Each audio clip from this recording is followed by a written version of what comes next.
We are live. Hey, everybody. Glad to be here with you guys with this collaboration with Will Fix here tonight. Woohoo! And of course, when it's live with Elon Musk and Donald Trump, we'll definitely bring that to you. We're going to recognize some of you guys in the comments just for a brief bit before this goes live, but we're going to pay attention, of course. Sorry about that. I had to mute myself on the other screen. We're going to recognize some of you guys, both communities, Maximus Crypto, Will Fix, and so on. And then when we see that it's live, we'll just take you over to there on the share and broadcast it with hopefully minimal interruptions. If those two are talking, we're definitely not going to speak over them because I want to be right to you guys. So since Will's our special guest, or I'm his special guest and vice versa, Will, how you doing tonight? Is there anything that you want to highlight? Yeah, my hair was on fire, but you can tell, see, it's gone now. But no, I'm excited. What a great idea. When I heard Elon was going to interview Trump, I mean, that just stuck another level of coolness in it, man. I can't wait to see what he's got to say. I mean, he's got the right to, right? Isn't he giving them $45 million a month? I mean, yeah, that is such a load of cash. I just, he can pay his tithe on it and send it my direction. That'll be fine. Yeah, no kidding. Well, guys, it's awesome having you guys here. It's been a long time since we had done a collaboration, myself and Will. We talk all the time, if you guys are wondering. I love Will like a brother. He's my big bro, basically. And we talk every day. We certainly do. Every day. Yeah. Awesome. I talk more to Will than some of my local friends. How about that? So anyway, but yeah, glad to have you guys here. And we're just going to recognize just a few of you guys. Will, you also should be able to have the function as well, but nonetheless, let's welcome 21 Gaming, which is Brandon. I think it was Tim Shea was the first comment, and then we also had Crypto what was it, Crypto 777, my bad, and some of the Crypto Homes 777 and some of the other guys. So I'm gonna also click on this one. This is Glenn T, says this should be good. Jim Leonard, maybe these are some of the people from your community. Looking forward to this. XRP Boon Rocket, greetings, Will. Well, there's one of your answers. Howdy, sir. And we got Chaplain Crystal Marie, make America safe again and great again, Trump 2024. Well, thanks for joining us, Marie. We do appreciate you guys. I just want to state this. I mean, we all would like everybody to, for the most part, try to keep things civil if you can, but there's nothing wrong with the comment you had. I always have a policy, and that is, attack the argument, not the person. But, I think everything's going to be all right here for the most part. And let's see here. Goo God, hey, good to see you, man. Jim Miller in the house. Moon says, yo. Benjamin says he's been looking forward to this for a while now. Awesome. Very cool. Did you see Pragmatic B? Did you see that one? Hey, Pragmatic, it says... will there be fact checking? Probably not. We're not going to do that during this, but probably afterwards people will. There's two sides to all of this stuff. So this interview should be interesting, but we're not going to be fact checking tonight. No, and for some people are like, hey, you guys don't normally do the political stuff. It ain't about that. I mean, at the end of the day, Will and I, some of you guys, we're all into this game of crypto, blockchain, DLT, and so on. So I think it's obvious that at some point you're going to hear Donald Trump, and especially Elon, mention Bitcoin. And is there a possibility that they might mention an altcoin? Yeah, I'm going to lean more towards no, but you never know. I mean, how cool would it be if Donald Trump recognized, hey, guess what? I did see that, that Ripple won their case, and just any comment from that would be considered a big deal, but I'm not betting on it. If Elon goes, yeah, by the way, we're launching XRP tomorrow on X as the coin of choice for payments. Come on. I mean, if we're going to dream. Or even Stellar too, right? I mean, some of these other ones, right? Which would be really cool. Let's see here. Let's go further down. River is in the house. Tim Shea, I did welcome you guys. Thank you for being here. Let's see how we're doing. Let's just double check if there's anything on the these platforms real quick. I'm not going to do a full share real quick, but Yazid, welcome. A lot of you guys are here tonight. Patrick Collier. Let's read this. Racing Death. Cat. Cool. Hello from Boise, Idaho. I've been there. My grandma grew up in Nampa, Idaho. Anyway. All right. So it's going to happen, to answer your question. It's going to happen at, let's see here, in 9 minutes, basically. Yep. And actually, I'll have to hide your comment for the moment because nothing against your name. It's just that YouTube has a hissy fit with names like that. So anyway, First Mind, great idea. Good look for the love. Cool.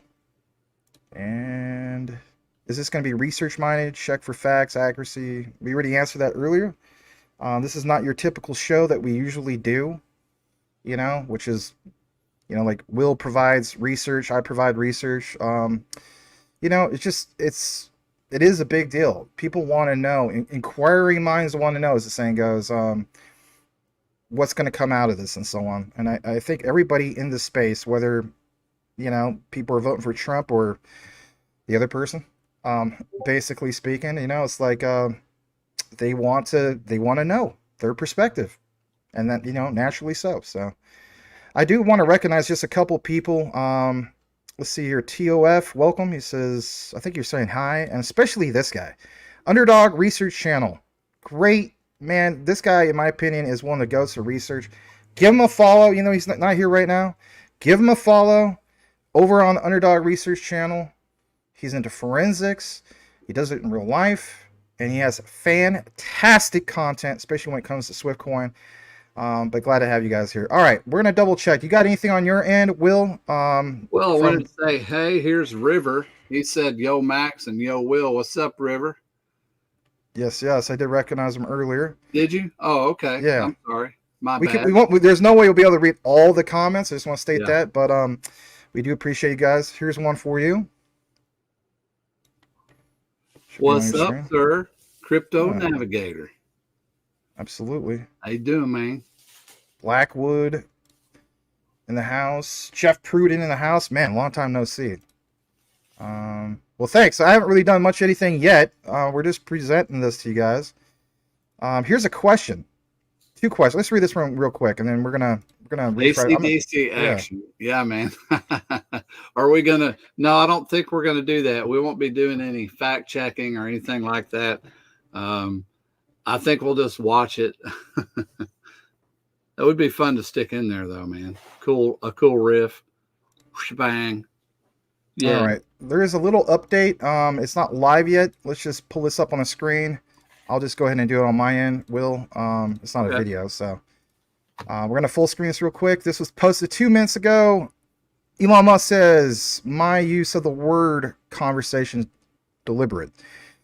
This is so that people understand how real Donald Trump talks when it's a conversation rather than an interview. Nobody is quite themselves in an interview, so it's hard to understand what they are really like. Okay, so I think everybody's kind of refreshing the screen. But yeah, as soon as we get this, we're definitely going to share it with you guys. And do you see anything on your end by any chance? I know the time is coming up. No, I'm on Donald Trump's site looking. Yeah. I don't see anything yet. Okay. I just want to say that you guys rock. We're not going to do this too much, but I mean, just advise people, smash the like, share the program if you like. We're currently at 381 on the combined on both channels. So, wow. Hey, awesome. Yeah. Well, it's fun. We're basically all in a giant living room and going to watch TV together. It's going to be fun. Yeah, no doubt. People could call it what they call it, chill or whatever. Anyway, but yeah, Jeff Pruden, good to see you. Praetorian, always good to see you. What up? Thriller, it's the Thriller Will. How about that? What's up? Yeah, I'm coming through here. Man, I've seen a lot of these names before. It's good to see everybody. Yeah, surely is. We'll just read a couple more just for a brief moment. Lisa Compton, can we make gun ownership a requirement in the U.S., please? And we also have Racing Death. Trump talks about BTC like he knows something. We know he doesn't make BTC Yeah, in America. I don't think he does. I think he's kind of riding the train, and probably somebody told him what to buy. You know, it's all cool. What's up, Blackwood? Yeah, I mean, my thing is, BTC for cross-border payments. I mean, are we going to go back to the Pony Express? Anyway, Yeah. yeah. Mo Betta, don't be fooled. They're all crooks. They will say what you want to hear for votes. All right, that's a good perspective. Yes, Stellar is very underrated. I agree. Peter Spangler says, "Love your quant content, man." Hey, thanks, Peter. Really appreciate that. Hope to see more of you. So All right. look at Mr. Lopez here says, "Hey man, one question. I recently bought some quant because of you. One problem though, I put it on my Coinbase wallet and need to have 0.32 ETH to take it out. Is that wallet safe?" I I don't think see. so. I think Yeah, I don't all. see why it wouldn't be. Yeah, I think most wallet. I think the only wallet that wasn't safe was what was it, Ledger Nano, and it wasn't the particular the Nano, but it was Ledger security over an employee, and employee still had credentials that after fired got back on and stole somebody's money. So I think they're all about the same, equally safe. It's as safe as you are protective over your seed phrase.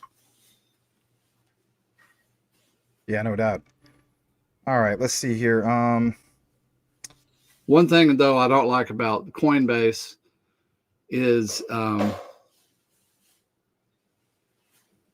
Coinbase has lockup problems, don't they? Whenever there's a lot of activity on the network, haven't they had some lockup problems? Yeah, I guess so. I mean, some people have problems, some people don't. Let's read Well, this. Go ahead. Coinbase is frozen some when there's been a lot of traffic, but if you're not moving it, it's fine. It's at least not on the exchange; it's in the wallet. So Yeah. All right, let's see this. This is for you. This is from Greg Balu, if I'm pronouncing that right. Might not be. I apologize. And there it what's is up, for you. sir? It Yes, says, see, looky there. well, thank you. I do appreciate that, Greg. That's awesome. Yeah. All right. Man, we talk every day. Me and if y'all just need to know, man, Max and I, we just really we're just best buds, man. Yeah, we truly are like bros, basically. So, Ahmed, good to see you, buddy. No, it's not Netflix and chill. But anyway. What's up, Z? Z says, "Sup, Max, sup, Will. Sup, Z." Yes, yes. All right, we do want to recognize the super chat that came in. This is from Underdog Researcher of the Underdog Research channel. Thank you so much, man. Thank Yeah, you. y'all check out his page, subscribe. The guy's a genius.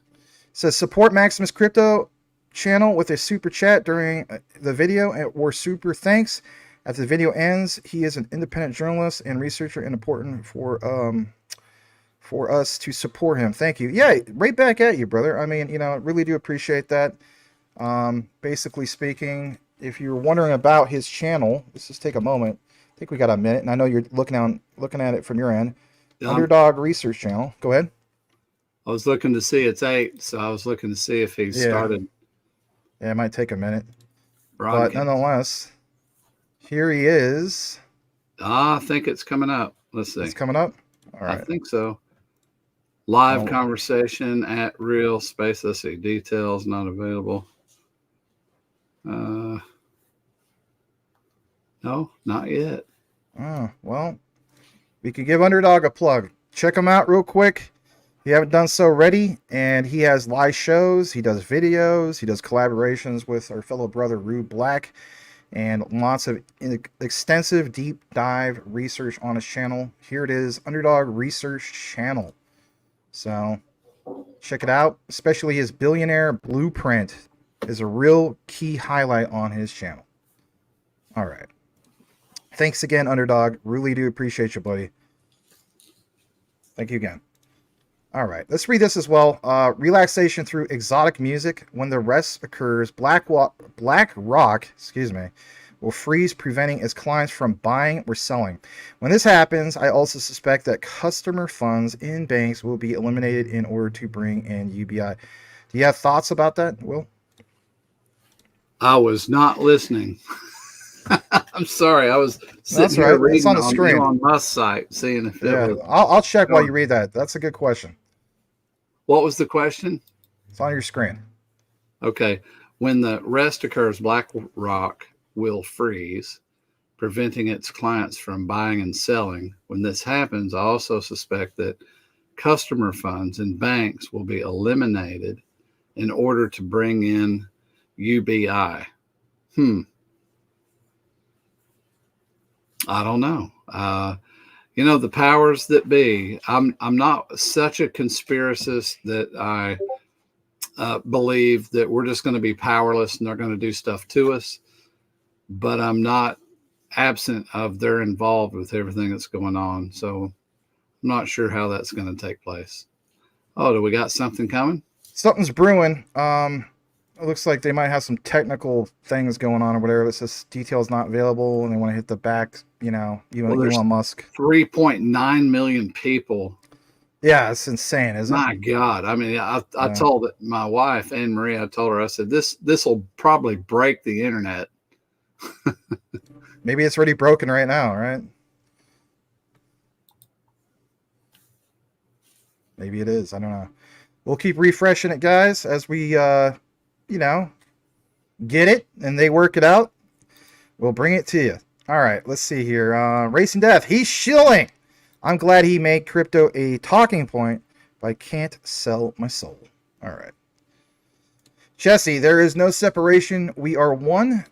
John Michael Wool. Hey, my God, Mike the Bull Wool, the one and only.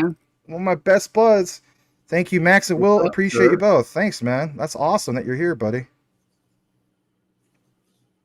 You guys want to know who some of my local best friends are? Mike Wool. Yeah, I've known that guy since he's 15. Thanks for being here, buddy. I really appreciate it, buddy. All right. Here's some serious questions. Do you think your votes count? They better. I will state this. I had a conversation with Will about this earlier. I don't think it's going to be next election coming up, or this election. I don't even think it'll be 2028. But if I had to put money on it, I would say by 2032, the 2032 election, with the advancement of AI and blockchain, everything, of course, will be verifiable on a ledger, and other countries will incorporate this as well. But voting will finally be secure, and we can finally end this nonsense of, the left, we don't do nothing, and the right, it's not us. It'd just be like, no, we could just verify it. We could put opinions aside, and literally on blockchain, you can see that your votes were counted, and that's going to be game changer. Anything tied to that has to have huge value in my book. And my perspective on this might be one-sided, but I believe the election was completely stolen. But you don't have to believe that for us to be friends. By all means, agree to disagree. Attack the argument, not the person. That's my policy. All right, let's see here. What else you guys got? We're still trying to refresh, see what they got going on. Still nothing yet. Yeah, it's not showing yet. Let's see. And this is from Donald Trump's side. Web version not working. Well, that's from a lady, Jeez, can you imagine one lady posting this and she already gets like 51,000 impressions just for saying that? My God. Yeah. Go viral from problems with the network or whatever. Get monetized from just hosting one show. Yeah, that's crazy. All right. Do you have anything on your end by any chance? Maybe you're refreshing. No, right now I'm pulling up Elon's site again. I was on Trump's, and so now I got both windows open. Elon Musk reposted Donald Trump. It says spaces, details not available is all I see. Yeah, Yeah, everybody's posting that, nothing is up yet. So, um, I don't know. Maybe it really is breaking the internet. We'll just have to wait and see what I happens with mean, you that. got millions upon millions of people. Yeah. Yeah. What was I saw? Now I'm seeing it says what 8.4 million. Yeah. Nothing yet. Huh. Let's see. On one it says 3.1 million. On Elon's it says 8.4. Hmm. That's 12 billion people trying to watch the same thing. Yep. Details not available. Details not available. So I think everybody's. Oh, he said 9 minutes ago. Starts in a few minutes. So they're just probably working it out. See, this has already broke the internet, like it says. And it's breaking us. I mean, give you guys a heads up. Thanks you so much for all you guys tuning in. We're at 547 on the combined live on, for a community. I like that comment. Whoever said it earlier, he says it's not two communities. We are one community. That's awesome. That's a great comment. So there's Jason. Is it Shalosky? Says, "Hey Will, you rock. Love your cast." Hey, thank you, man. I appreciate that. All right. Hope I didn't miss anybody. If I miss anybody, it's totally unintentional. Yeah, I'm not trying to skip over you guys. Yeah, I do want to recognize Gerald. He's been an OG of OGs, supporting us for a long time. And hey, we all know this guy, the one and only Elon Musk. That's why this whole thing is broken. Elon Musk broke Twitter, okay? That's what's going on. Michael Cornwell, good to see you, buddy. Thanks for showing up. Z, did you guys know they shut down the Crowder show because he was talking about... Interesting. All right, major new money. When is the Netflix XRP Unleashed releasing? Anyone know? I would like to know that. I wouldn't mind watching that. All right, Zach Laney says they are live at 4:59. All right, I'm not seeing that though. Let me see. Wow, I'm way behind. I just now got to the super chat. Yeah. Oh, you got a super chat on your end? God, how many people do we have? Still not coming up yet. It's a bunch of people on here. Yeah. I would have to open up the YouTube side, wouldn't I? There's Crypto Coin Guy. Give him a follow on his channel. Jasmine, Elmo, Alliance, Floki, Pepe. Space is now live. I don't see that, Zach, but we're still kind of going through it.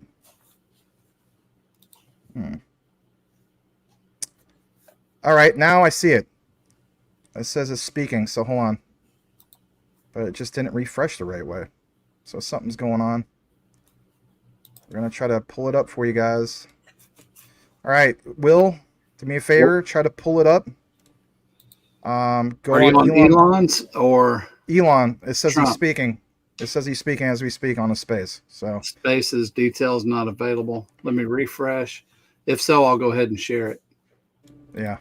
And then once we share, we're going to back away. We're going to silence our mics, and we're just going to let it rock. Yes, and as you're pulling up, I want to recognize the super chat from Elon Musk. $2 super chat. Yo, the Muff has arrived. Thank you very much. Michael Cornwell.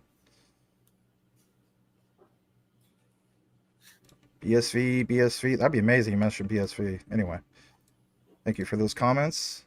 Yeah, if you get a chance to just do that share. If so not, this guy I'll says the EU is blocking it. Wow.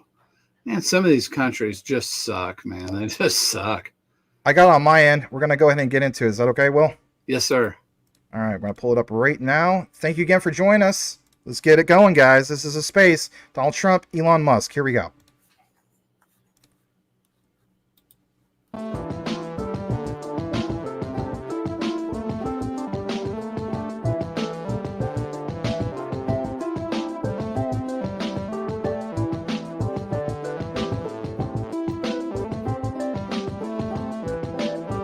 That is not it.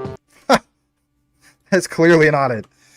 I think that was, yeah, it's like Pokemon or something, man. And here's the Ninja Turtles. Yeah. Yeah. It said official one, though, earlier. So I'm going to leave this. That is definitely not it. That was fun. That's That people was talk about funny, man. clickbait. Yeah, people accuse us of clickbait. That was monumental clickbait right there. Anyway, so that did not pull up. Let's see if you guys got anything else in that regard. That was really good.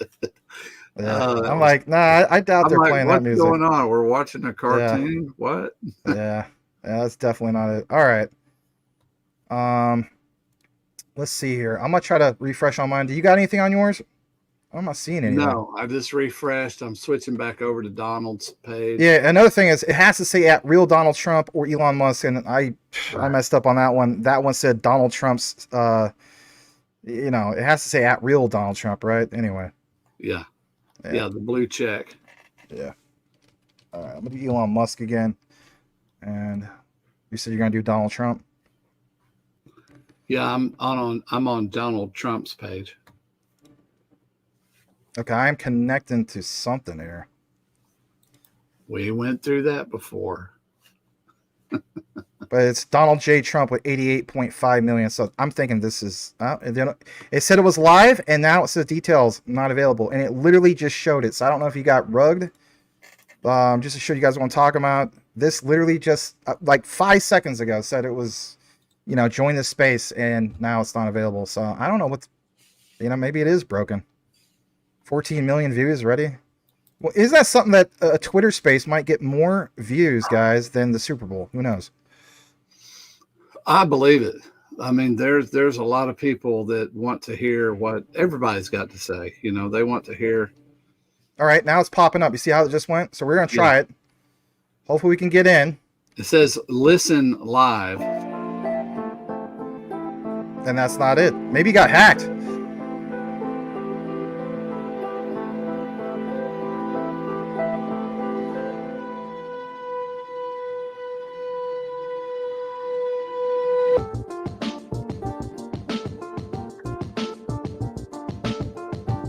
You know what I mean? Like, what the hell's going on? I don't know. Yeah, something funny is going on. How about, you know what? Maybe somebody's got on just regular YouTube. That's Yeah, let's see if we can find another source. Yeah. That's a great idea.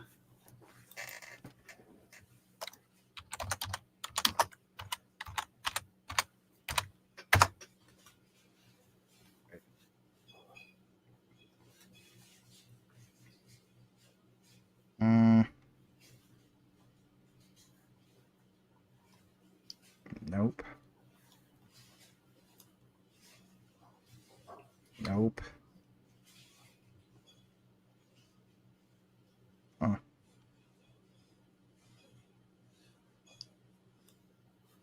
I'm not getting squat right now.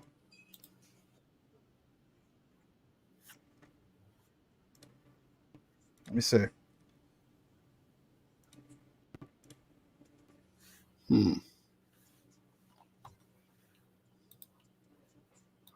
Well, Yeah, nothing yet. everybody's attention. This is like when Elon came out and thought he would throw a brick at his truck window. Right? And it smashed it. That had to be kind of like, you know. Yeah, just to let you guys know, it's not just me and Will having issues. Like this guy right here, I'll full screen it. He says towards the bottom, it's cut off, right? Because it's having problems loading. I'm in just playing space elevator music. Yeah, I mean, somebody's deliberately doing weird stuff, you know? So, really weird.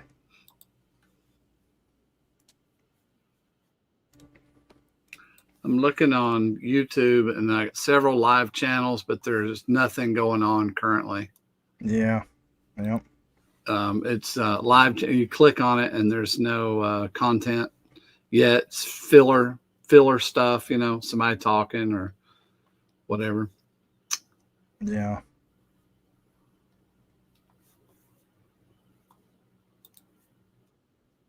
Yep. There is literally nothing yet. And then So, now you got, this is a scam video. This was the one done before with where you scan and you send money, and Tesla's supposed to double it. Somebody's got that going on. yeah, by all means, none of you guys click on that stuff. You don't want to get wrecked. Yeah, these turds. Well, geez. All right. While we're trying to get more, track what's going on, we'll see if you guys have. I'm sure you guys have some good comments. Let's see. K HUD. You know what I saw today? I What's that? saw that I covered an article, and they didn't do a great job, but that crypto trading fund, CTF, was used on the XRPL ledger to do an oil transaction for India. I think I was starting to watch your video earlier, but then I got interrupted. But it just doesn't seem true. So I covered it, because it was an article, and if it's breaking, I wanted to cover it, but something didn't feel right. So I don't know. Hopefully they really did, because I'm in that token, but I kind of questioned it when I was reading it. I was like, really? That seems like a stretch. So hopefully that wasn't a lie. That would suck. What's a juggalo? Retards attempting poetry. All right, let's see here. Bobby T, I think there might be too many people in the live. Yeah. Not from our end, but on their end for sure. Yeah. Yeah, we're good. And sup Max, I think it's too many people watching, won't let me in. Yeah, I mean, it's overloaded. So, guys, we always talk, just how about this? Can we at least recognize this while we're trying to load up stuff? Sure. That's a scalability issue, is it not? There you go. So when we talk about some of this stuff in the future, scalability, me having the same user experience as Brian Dowie, aka Cheese here, and so on. These guys talk about BTC. You really think that BTC is going to get the job done for cross-border payments? No way. Not a chance. You know what I mean? Anyway. All right, let's see here. 179 people here. He's already on your same page. He's like BSV, boom, boom. Yeah, I totally agree with that statement too. Especially with Terranode.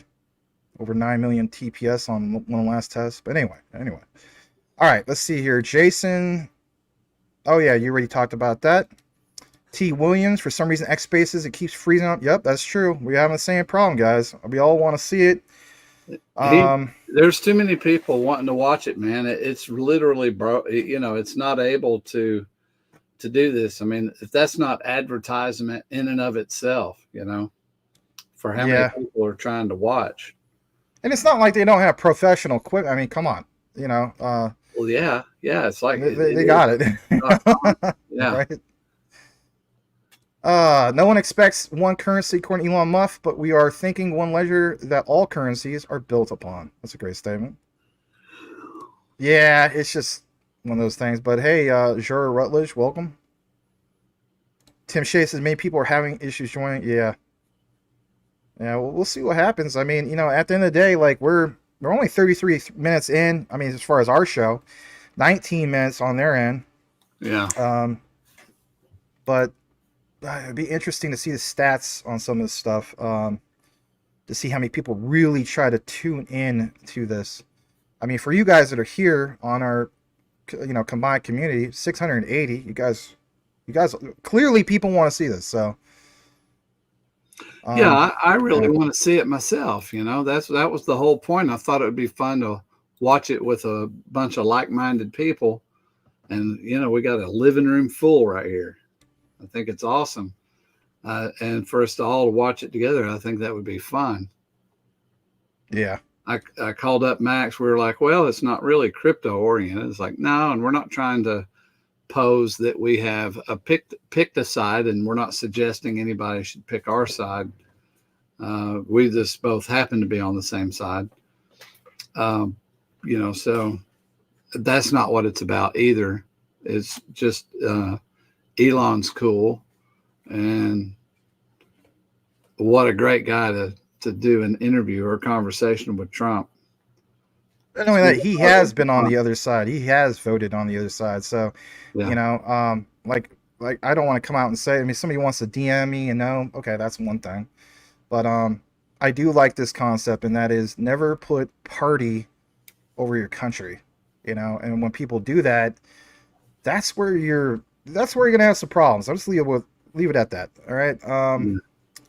All right. Vibes on chill. That's wild. That is blocked. Yeah, that is wild, man. I mean, think about that.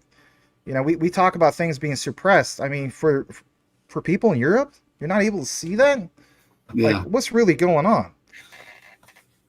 Yeah, that's one thing I love about Elon is his he is really big freedom on speech, and to come in and grab X and say, "Hey, say what you want." That includes the content, you know. That's true. That's what freedom of speech is. Just want to add this for some of you guys that don't know about these things. When you have these problems, consider getting a VPN. You could do like Hotspot Shield. I've used that in the past. No, I don't have an affiliate link or anything like that. It's not about that. But I have used that. I can stand by that one. It's a pretty good one. There's some other good ones out there. That way, if you have these problems again, you could bypass some of that because they're trying to, they don't want you to see that for whatever reason. So This is a good time for me to talk about the decent wallet. yeah, well, I promote that too. I'm just kidding. Like Yeah, that's me, funny. Max and I have a good time, because anytime you have any kind of a product, that helps benefit the channel and you talk about it, somebody's going to complain, Yeah. and that's okay, whatever. But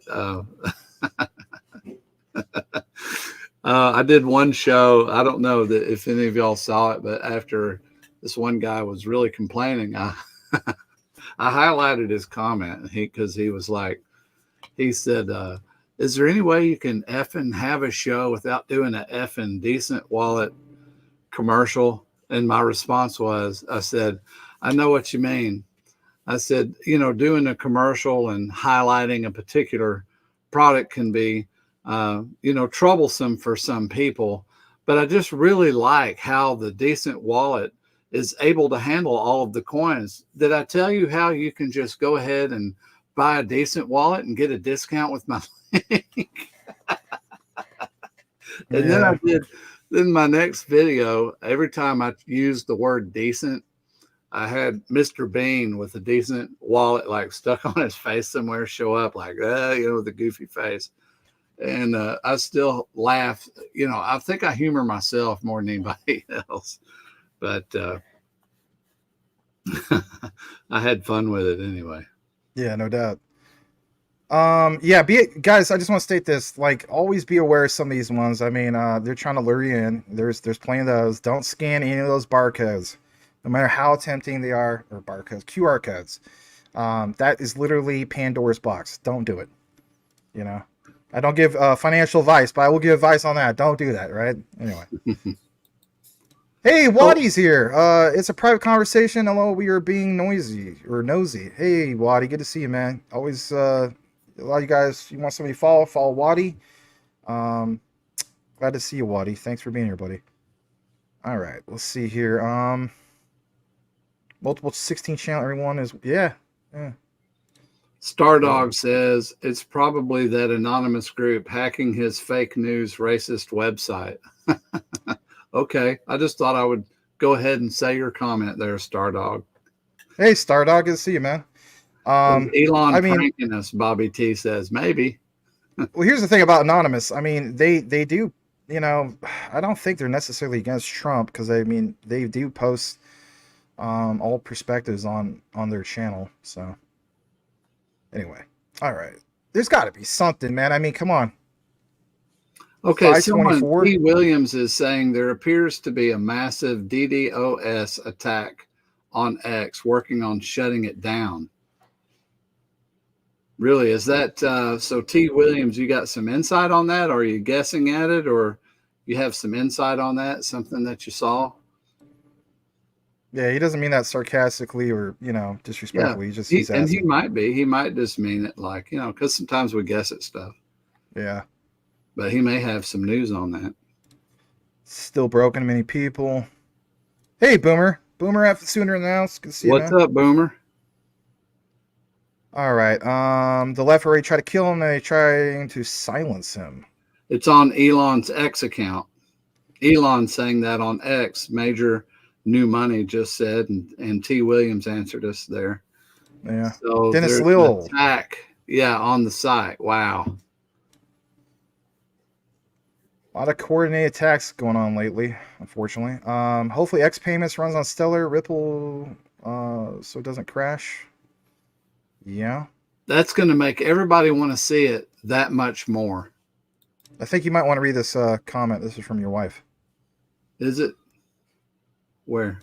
Just says Bitcoin. Anyway. Hi, Anne-Marie. Good to see you. What is Bitcoin? All Bitcoin? Right. What is this? No, that was Anne-Marie with an E, so that wasn't my Anne-Marie. Well, maybe it's just maybe she's a fan. All right. Thank goodness that horrible man Elon Musk got rugged. That's crazy. All right, let's see here. I think I already read that. Hey, he does have some moral deficits there. Doesn't he have like a bunch of kids from a bunch of women?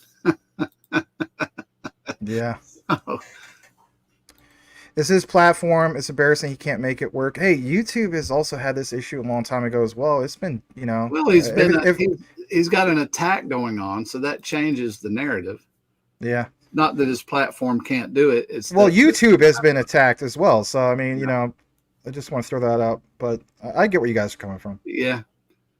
Yeah, we just all want to see it. I don't like, you know, we're sitting here 27 minutes later. We hadn't heard a peep. You know, we hadn't seen anything. Yeah. That'd be kind of crazy going 2 hours without nothing, you know. Yeah. Let's see here. Should have streamed on the XRP ledger. XRP, right? Yeah. XRP. Yeah. Anyway. We're here to talk about XRP. Or at least go with the real Bitcoin, in my opinion, BSV. 9 million TPS. We wouldn't have scalability issues on that one, would we? All right. Greg says, hey, guys, I'm staying with you. Hey, thanks, man. I fully expect this to break the internet. Me too. It might take a few days to finally get out. We'll see. Yeah, you know, what they might do is just like, hey, we weren't able to broadcast this. We're at least going to record it. We're going to respect Musk's time, Trump's time. And they, you know, put out a recording. I mean, at the end of the day, at least it's something. It ain't, you know, the live that everybody wants, but. Yeah, Racing Death saying Elon isn't going to say that he can't scale. Yeah, that's probably true. He wouldn't want to accept defeat openly. He'd want to blame an attack. But sure enough, there probably is some form of an attack. So it might be a little bit of both. Yeah. I mean, you know, we are talking about blockchain, right? So Hedera is not a blockchain. It's a, you know, a hash graph consensus protocol, right? An algorithm, gossip protocol. They were DDoSed, I think it was, what was it, 1 year, 2 years ago? All right. But they had backup plans for that.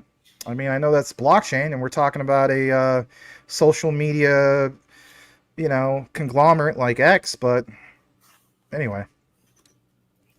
Are you talking to Elon as in Michael Cornwell? All right. What do you think about this statement? This is from Sean. He says, the cabal doesn't want us to see this. Would you agree with that, Will? I don't know if there is a cabal. Yeah, I suppose there's a lot of people that don't want us to see it. So, yeah. Well, somebody doesn't want to see it. Look at it. Gotta love centralized servers. That's a good point. I don't know if you guys are into Filecoin. To me, that would bring some significance to Filecoin. Interplanetary file systems. You know, we talk about the cloud and so on. Yeah. File systems. Yeah, I wish I could play some Beastie Boys right now. You know, intergalactic, but we get shut down by YouTube. Anyway. All right, stealing daisies. Someone is saying there is a DDoS attack on X. It kind of seems like it's obvious at this point. I would agree with that statement. Stargazer, hey buddy, good to see you. FMK, Elon just tweeted there's a massive DDoS attack going on. All right, let's see what's going on. Let's see if we can at least pull something up in that regard from one and only Elon Musk. Elon Musk. See what you did to me, Michael Cornwell? I got it all messed up now. All right, let's see what he's got. Live conversation. An attack. All right, there's an update. Posted 2 minutes ago. Let's see what we got. Let's share this. This is straight from Elon Musk. And he states, full screen. We will proceed with a smaller number of concurrent listeners at 8:30 Eastern. So where are we at right now, Will? It's 8:30 Eastern right now. And then post unedited audio immediately thereafter. So I think I called this. Something here in purple that says Donald Trump space, and it says start listening. So let me see if we got anything coming through. But what I'm saying is that was it. They're not going to keep people waiting forever. They're just going to make a recording. You know, that's what I was saying earlier, Will. You know what I mean? I mean, that makes sense. Just respect, Trump is not going to wait around forever. Neither is Elon Musk. So there might be another one. I'm trying to listen right now. It says that we could connect. So okay, if you get it, just do the share. Let me know, and I'll put it up on the screen for everybody. Okay. All right. Hey, Musk addressed the scalability issue, guys. I want to share this real quick. He states, 8 minutes ago, we tested the system with 8 million concurrent listeners earlier today. Well, 8 million? How about Terranode, BSV, baby, 9 million? All right, I'll stop. All right, that's bad. All right. They're still playing that music? Yeah. Well, I didn't get anything when I tapped on it. Is it loading up anything for you when you go there, Will? No.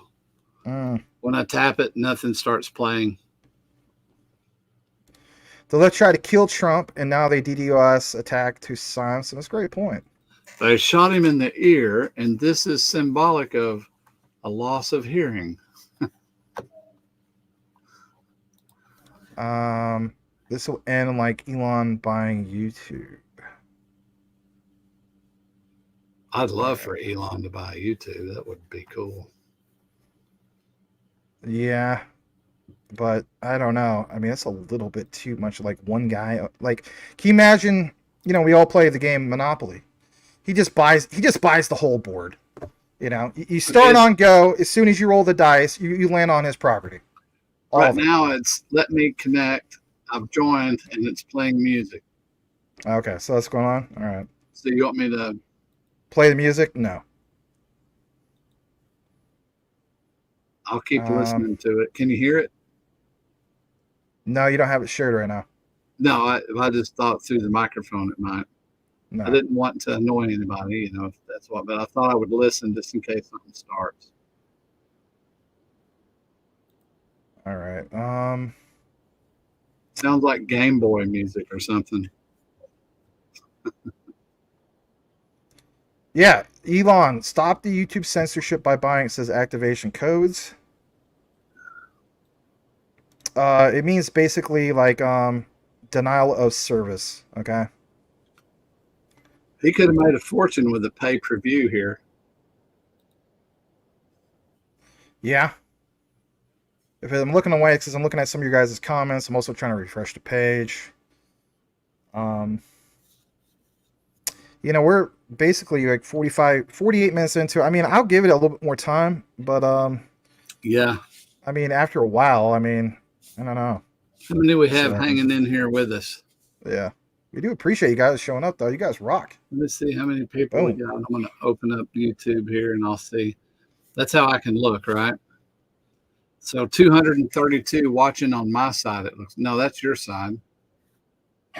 Yeah, you got 183 on yours, and then we got 309 on X. So 719 total. All right. Hey, there's GTA 5 for life. Hey, I just want to give you a heads up, man, real quick. You got to check out some of the new mods, okay, to make more, what they call it, remaster mod, all right? You can have your Impalas look all legit, you know what I mean? I saw a guy with a 59 and a 60 Impala, and that is not built into the game, and it looks so much better. You got to check out some of those. If you want, send me a DM on X, and I'll shoot you some links if you don't really know about it. But I imagine you do. If you have the name of GTA 5 for life, I'm sure you're into some of those really cool mods. So I gotta get myself San Andreas remastered. But anyway, this is the reset. LOL. Yeah. Yeah. Here we are being rebooted, all of us. Yeah, I just want to give. I'll give a shout out to this guy. I'm sure you guys follow Nick and Cash Official. So, Michael Cornwell said, "Hey man, check out this video." I did, and it mentions some of these things about specifically the word reset, and that's really interesting because Mr. Z Bugs Klaus Schwab mentioned about the whole thing about the Great Reset, and you see terms of the reset. So, interesting. For real, he mentioned XRP. Where? All right, I would like to pull that up. I don't know. Let's see. I'm getting some DMs. What do you guys got? Brian Dowie, 24 minutes ago. Maybe this is it. No, 850,000 of space. Start listening. Is this the real deal? Hold on. Let's see if it is. Elon Musk says, he says the leftists are DDoS attacking from their parents' basement.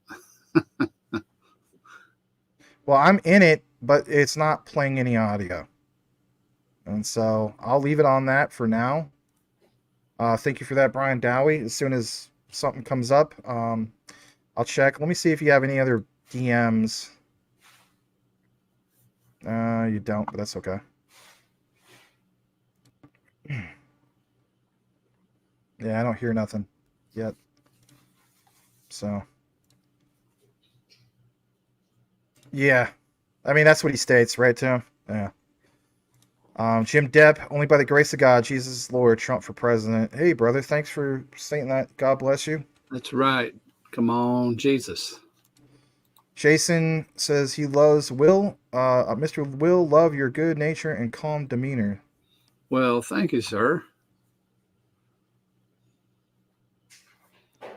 That's because I roll up a fatty, and take a big hit of hopium right before I start the show. All right, Moon X says it's working for him. So where though, if you don't mind sharing that, because it's not coming up for me. I'll read this from Wadi UK. Did threaten Elon about the interview. Okay. They got hacked. Wow. This is roughly 8 minutes ago. Thank you all. All I want is less fanboy, more fact and research. That's what I expect from Max. That's why. Oh, thanks, man. Oh yeah, Max, you're the bomb on some deep research. Well, thanks, buddy. I had to tip my hat to Underdog Researcher though. That guy is amazing. Check out Underdog Researcher, okay? That guy is amazing research. And also Rude Black. Check out both of these guys. So, all right, let's go further down. I wonder how much longer. Okay. And that dog looks stoned. Oh yeah, I love Blackwood's avatars are funny. It's almost like Snoop Dogg, right? T. Williams, latest message from Elon Musk. We will proceed. Yeah, we talked about that earlier. This could all be a giant distraction. Reminds you of the whole QAnon was under attack. Maybe. Brick, I'm loving this channel. I just found it a few days ago. Random algorithm suggestion. Pretty cool. If you don't mind, let us know which one you're referring to. If it's mine, Will's. I mean, you guys say that we're a unified community. I mean, that's a nice way of looking at it, yeah. Feels like we're waiting another one for those crypto events to never happen. Oh, this is a live buy the rumors, sell the news, right? I guess you could call it that. This is like waiting on XRP to break above 75 cents. Jeez, yeah. I know you study the Bible quite often. You are a former associate pastor. Do you agree with the statement? Let's see. Well, actually, yeah, I was talking with me and my wife. We're talking about that today. That I think it was, is it Balaam? Balaam, which was represented by a bull, wasn't he? And, the stock market, the bull market, represented by a bull. And not that those are connected. It's just, it could be a coincidence. I don't know. But one of the things of Balaam was they would sacrifice children. And when you hear the rhetoric of people, instead of celebrating that somebody's pregnant, they'll be apologizing. Oh, like it's going to ruin your life. And there's people that have abortion because they're where God says be fruitful and multiply. They'll have abortion as if that is how they're going to be fruitful. And in my opinion, this is an opinion. In my opinion, it's the equivalent because you've sacrificed a baby just for your own well-being. If that is your notion that you have had an abortion from, then that notion is for your pretty selfish. Anyway, that's a very controversial thing, but pro-life is what I believe God stands for. And if you don't stand with God, hey, that's on you. That's what I believe, and I believe that's what the Bible bears out. And I think it's real simple. So I'm okay, if I suffer the consequences of people not liking me because of the Word of God, that's okay. They might not like the Word of God. That's fine. But that's I like your policy on that too. And another thing is, like, some people say it takes courage to, talk about God. The way I look at it, God's been there for me my whole life, and it's about time that, I stood up for Him as well. Because at the end of the day, why wouldn't I want to do that? So. And I'm not ashamed. When I got born again, it was born again. That now I understood then what that term meant, because everything is brand new, and the joy, the love. Yeah. I hear something. Here we go. We got it, guys. We're gonna put it on right now. We're live.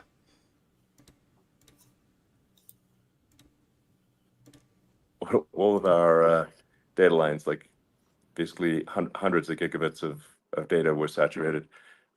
We think we've overcome most of that, and so it's now time to proceed. But as this massive attack illustrates, there's a lot of opposition to people just hearing what President Trump has to say, and but I'm honored to have this conversation. I want to emphasize it's a conversation, and it's really intended to just get a feel for what Donald Trump is just like in a conversation.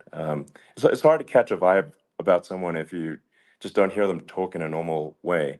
And when there's an adversarial interview, like no one's themselves in an adversarial interview. And this is really aimed at kind of open-minded, independent voters who just trying to make up their mind, so you can understand like what is what is it just like to have a conversation. So honored to Donald, great to speak. We had a great conversation yesterday. As you mentioned yesterday, if we could just record that conversation and post it, it would have been excellent. And I hope we can have something like that today. Well, I think we will. I'm pretty sure we will. And congratulations, because I see you broke every record in the book with so many millions of people. And it's an honor. We view that as an honor. And then you do want silencing of certain voices. Usually those are voices that have something to say that are constructive, oftentimes constructive. And so we have to consider it an honor. But congratulations on breaking every record in the book tonight. That's great. Well, thank you.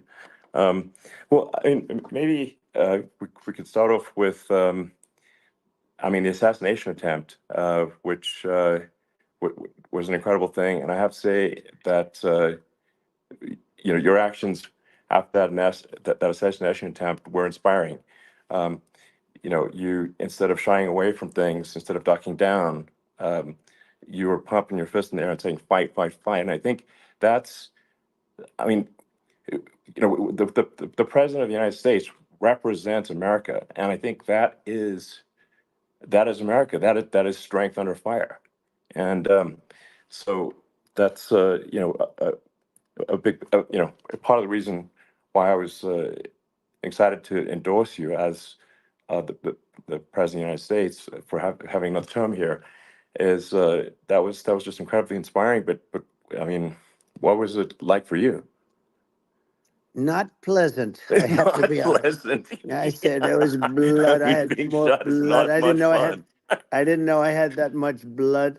the doctors later told me that the ear is a place that is a very bloody place if you're going to get hit.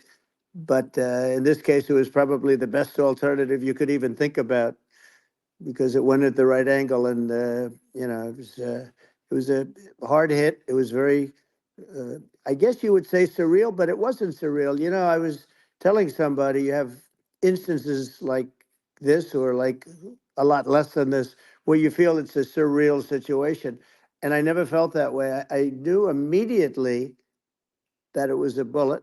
I knew immediately that it was at the ear, Yeah. and because it hit very hard, but hit the ear. And I also heard people shout, "Bullets, bullets!" Get down, because I moved down pretty nicely, pretty quickly, and we had bullets flying right over my head after I went down. So I'm glad I went down. The bigger miracle was that I was looking in the exact direction of the shooter, and so it hit me at an angle that was far less destructive than any other angle. So that was the miracle. That was Yeah. for those Split people that second. don't believe in God. I think we got to all start thinking about that. You have to, I'm a believer now. I'm more of a believer, I think, and a lot of people have said that to me. A lot of great people have said that to me, actually. But it was amazing that I happened to be turned just at that perfect Yeah. angle, and all because I put down a chart on immigration that showed that the numbers were so great. I love that chart I even mean, more maybe it's now a than I ever. sign. Maybe Yeah, that's a it's sign, it's an immigration sign. You But highlighted a serious issue, and yeah, at that moment, the that's the, the, right. the bullet missed your, hit your ear, but missed your head. I mean, Well, the yeah, amazing thing is that the sign, I said, bring down that sign on immigration, and it was literally about an eighth of a second where it would be good, and after that, it was going to yeah, be a disaster, no matter which way you were facing. But it just had that perfect angle, which was yeah, exactly at this shooter. Very sad situation. Such a sad situation. As you know, we lost somebody that was great, Corey, yeah, who a firefighter, a great gentleman, a great trumper. He was just a fantastic family and a fantastic man. And a friend of mine came up, Elon, and said, "I'd like to give the family some kind of help." And I said, "All right, that's great." He said, "Do you mind?" I said, "I don't mind at all." And he wrote out a check for $1 million, gave it to the wife. And, you know, uh, she said, "This is really nice, but I'd rather have my husband back," which is a nice thing for sure, somebody to say, to be honest. She's great. The family is great. And we raised a lot of yeah, money for them and for two other gentlemen are unbelievable people also. They were hit really badly. They thought they were not going to make it, and they did. The doctors in the Butler area, I tell you, they were incredible. They saved the two, and they were really hit tough, both of them yeah, equally. And we thought yeah, my first question was because I heard bullets flying over me. And I said, "How many people were killed?" Because we had a massive crowd there, a tremendous yeah, thousands and thousands of people, and there was no land. I mean, it was all people. So I said, "How many people have been killed?" Because I knew there were other shots being fired, sure, and they said, "We don't know yet, but some people have been badly hurt." And I have to give the Secret Service sniper, they call him, or sharpshooter, but sniper, yeah, because he didn't know there was a problem. He's an extraordinary shot, obviously, and he didn't know there was a problem. And he was yeah, able to pick it all out within 5 seconds. And he used one bullet from very far away, I guess probably about 400 yards. The shooter was 130, but he was on the yeah, he was on the opposite side of the field and the podium, and he saw the smoke and the flame from the gun, immediately recognized it, and immediately took a shot. And it was one perfect shot from very far away. And if he didn't do yeah, that, Elon, he would have. I mean, if he would have, a lot of people, a lot more people could have been sure, badly hurt and killed. So yeah, I have to absolutely, take my hat off to him because that's also a surreal. He's been with them for 23 years, and yeah, he's never had anything like this. And all of a sudden, he has to act, and it's a very tough thing to sure, act and to be shooting somebody. But he saw the gun, saw the smoke, saw the flame from the gun, very far away. I obviously has very good eyes. He's got very good vision, which I assume you have yeah, to have in that particular work, but he took Absolutely. aim very quickly, and they say it was approximately 5 seconds from long range, Yeah. one bullet. If that didn't happen, Yeah. because the shooter had a lot of bullets, he had a lot of cartridges up Sure. there with him, so could Well, have been very. that's clearly he was very confident in taking that shot to stop the attempted assassination. But I mean, there does seem to be some pretty significant failings elsewhere in the system. Like, there's just no way that, like, how on earth does a shooter get on a roof 130 yards away? That seems crazy. I think most people people are wondering how on earth could such a thing happen? Well, I view it as two ways. There should have been nobody on the roof. There were people, Yeah. because there were so many tens of thousands of people there. There were people that were seeing him, and there was one woman with a red shirt and Right. Trump all over I it, saw the video. and she's screaming, "That guy's got a gun!" You saw it probably. There's a No, I guy saw up the there with videos. a gun. It's like I guess I mean, for my part, and I think probably many members of the public are wondering how the heck are, you know, basically people wondering by it, pointing out there's a guy on the roof with a gun. Yeah. And they're seeing it, but somehow it's not being addressed. That does seem Yeah, crazy. well, they're going to learn from this. The communication between the local police, who sort of had an idea, and then ultimately a man lifted himself up to the roof, could barely do it because he was pulling himself up, and Yeah. he saw the man with the gun. The man with the gun pointed the gun at him. He thought he was probably going to get shot, but he was like pulling himself up, and because of that, he couldn't get to his gun. And he fell down, actually very badly hurt his leg, his ankle. I hear very badly, Okay. but he fell down. And he did, from what I understand, he did say there's a guy up there with a gun. And the shooting started very quickly after that. I think it forced the shooter to go maybe quicker. You're supposed to be a very good shot. Yeah. My sons, Don and Eric, they can't believe what happened, but they said from 130 yards, a bad shot would hit that target almost every time. They said it's like in golf, Yeah. sinking a 2-foot putt. Yeah. It's not a tough No, shot. it's not a long shot. The Secret Service person had the long shot. He had triple the Yeah. distance actually. So it was a terrible thing. Look, it's hard. I have to say this about the Secret Service. When I went down, and I went down based on, I think they're screaming, but other people also, because people saw this happen. You had so many people. One of the miracles was that nobody ran. I mean, if a gun goes off, the crowd Yeah. control people showed us this.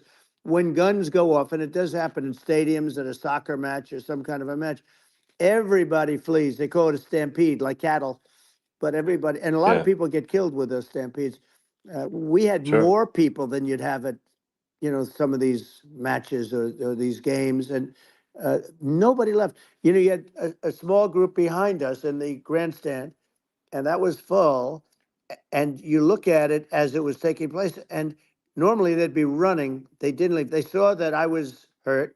They saw a lot of blood, and they saw that I went down, and it's almost like they wanted to be with me. Well, out front, you had thousands, tens of thousands of people. As far as the eye could see, you had people in Butler, as far as the eye could see, and Yeah.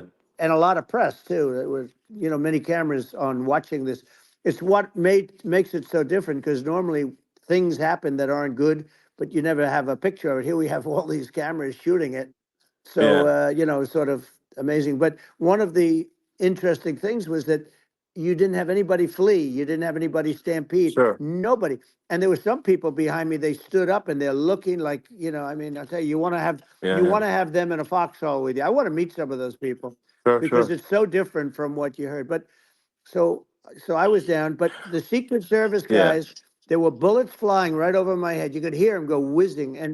Yeah. And these guys came jumping on top of me, and a young lady, Kate, would jump. They moved so fast, and let me tell you, that took tremendous courage. Now, there was a lack of coordination. There was, obviously everybody understands that somebody, that building should have been covered. And Yeah, I mean, that was I the think big that thing. I mean, looking at the aerial views, that building would be like the number one spot for a sniper. I mean, it's like the if you were to pick like what is the favorite what if you so if the goal is to assassinate, what's your favorite spot? That building, the You're roof of right. that building would be number one. That would have been the spot. It's like you can ask for a better No, location. It's like number no, that one. would have been the spot. Um, You know what people think yeah, is when the local policeman, who, by the way, he really he did what he was supposed to do. He couldn't hold on any longer. And then when he got yeah, his head just peeking above, this guy standing there with a gun at his head. And when he fell down, again, hurt his ankle very badly, but he was making the calls. But what happened is the firing took place very soon. So what they yeah, think is that this guy ran to his site, which he had all planned out with the gun. He ran to the site and he started shooting fast. And maybe that's why he sort of missed. I mean, he uh, yeah. But he as you got said, me, but he it would have could have hit. been I mean, could have been a much yeah. bigger problem. But he totally would have hit if you hadn't turned your head. So like there was it was a very near It thing. was a So miracle. If I hadn't turned my head, yeah, I would not be talking to you right now. As much as I like you, exactly. I would not. Yeah, I would well, not be talking to you. maybe talking to me from another realm, perhaps. Yeah, that's Um, right. We'd be talking from a so different place. But it was a very terrible experience. The Butler Hospital, they did such a great job. The doctors were so good. Everybody was so good. There was a mistake. If somebody knew, because people were hearing that, there was just a bad feeling that there was somebody was around. You know that story now. It's been pretty yeah, well. yeah, And yeah, if somebody could have said, because they've oftentimes said, like there'd be a lightning storm or something. Because I've done, I think over 300. I think I did a lot more than that, but we did a lot. And oftentimes they'll say, "Sir, could you wait 10 minutes, please? Sir, could you wait 20 minutes? There's a storm overhead or lightning or something," right? And yeah, that happens yeah, often. And this would have been a perfect time for that to have happened, but it yeah. didn't get coordinated. That was the problem. Well, it was your I think your actions in the heat of fire, and like what I find admirable there was that you can't fake bravery under such circumstances. The courage is instinctual or it is not. It's not a rehearsed action. And so I just want to say that I think a lot of people admire your courage under fire there. And Well, yeah, so thank you very yeah, much. I appreciate it. I didn't think of it. I just wanted to get up and I wanted to stand up. I wanted to let people know, I felt I was good when they were on top of me, covering me, actually, very much covering me and very bravely. But I wanted to get up. I said, I want to get up. And they wanted, they have everything there. They wanted stretcher. I didn't like the stretcher. And I knew I was hit in the ear, but I knew I wasn't hit anywhere else. They felt I was hit someplace else yeah, because it was such a lot of blood, and they were sure that I was hit someplace else. And they were saying, "Sir, you were hit in more than the ear." I said, "Nope, I was hit in the ear. I want to get up. Let me get up." And so I got up, and the crowd didn't know what to think. I mean, this was so many people, and you could see they were confused. They didn't know what to think, and I wanted to let them know I was okay. It was very important for me to let them yeah, know that. And they went wild. You've seen the after. They didn't go wild when I yeah, got up because they didn't know, was I alive. You really couldn't tell when I stood up before the hand, before the fist in the air. Uh, they didn't know if I was alive. Nobody did. And when I put the fist up, they were just relieved and happy and thrilled, and the place went crazy. It was pretty amazing. yeah. It was a Well, terrible thing, but it it was was really amazing. incredibly moving. Yeah. Um, well, and I mean, speaking of the sort of slide that got you to turn, that saved your life really was the illegal immigration Right. slide. Maybe this, That's right. maybe this is worth talking about that. It Since was. that slide saved You're your right. life No, basically. the illegal immigration saved my life. You're right, but it was, and I I had to know be at that's that exact angle. I mean that's a great one. Saved by illegal You know, immigration. the incredible 100%. thing though, when you talk about the odds, you had to be exactly at that angle. But the incredible Yeah, thing is that the chart, I used it less than 20% of the time. It was just a moment. yeah, It's always on my left, never my right, and it's always at the end of the speech. So here yeah, we have it. It's on the right, not the left. It's at the beginning, not the end. And even the people that put it up, they were unprepared, and they did a great job. They got it up immediately, fortunately. But I looked to the right, and the bullet came whizzing by, hitting my ear. So it was amazing. But when you think of the odds of that, and yeah, yeah, you know that normally you wouldn't use it. Normally I wouldn't have the thing, and then it would yeah. have been a very different story. It's very much. I say an act of God. It's a miracle that it happened, and I'm Sure. honored by it. I'm honored by it. Well, what were you about to say about illegal immigration before you were rudely interrupted with a Well, I was bullet? going to say how good the numbers were. By the way, we're going back to Butler, and we're going to go Great. back in October. We're all set up, and the people are fantastic in Butler. It's a great area. Great. These are incredible people. Like the three that, in the case of Corey killed, and the other two, the families are. I got to know them a little bit, and the families are great. But we're going back to Butler, and I think I'll probably start by saying, as I was saying, As you were prior to saying, being so horribly so, interrupted. yeah, But yeah. So rudely interrupted by an yeah, assassination so attempt. but no, but the chart, Some people have no manners. Elon, the chart was just a chart that in my last week we had the best illegal immigration numbers, meaning stopping. It was at the lowest. You've seen the chart. It's become quite a famous Yeah, chart, yeah, but that was the lowest yeah, point ever recorded. It was a really, I mean, I was very proud of those numbers. And then you see what happened with these people, Kamala and Joe. You see what happened. They just let it go. I had remain in Mexico policies. I had all these different policies that was so good. Uh, Guys like Tom Holman and Brandon Judd from Border Patrol. All these are all people that they've been on television. They said it's the best numbers we've ever had. We had so many different checks, catch and release in Mexico, not the United. We had catch and release in the United States. We had it in Mexico. We had so many things. We had things where if many people come in there, they have contagious diseases. We had everything passed. If you have a contagious disease, I'm sorry, but we cannot allow you into the country. So we were setting yeah. literally records, and all I was doing is showing that, and I use it sometimes, Sure. and in this case, I'm glad I used it.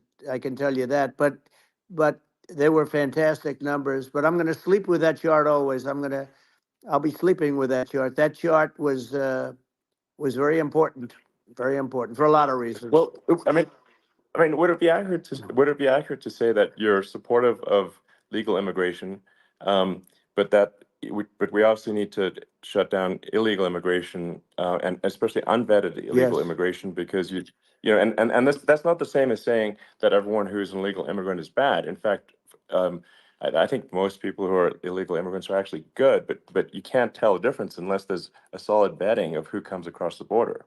Does that accurately 100%. represent your position? I say it Okay. very simply. They have to come in legally. They have to be checked Yeah.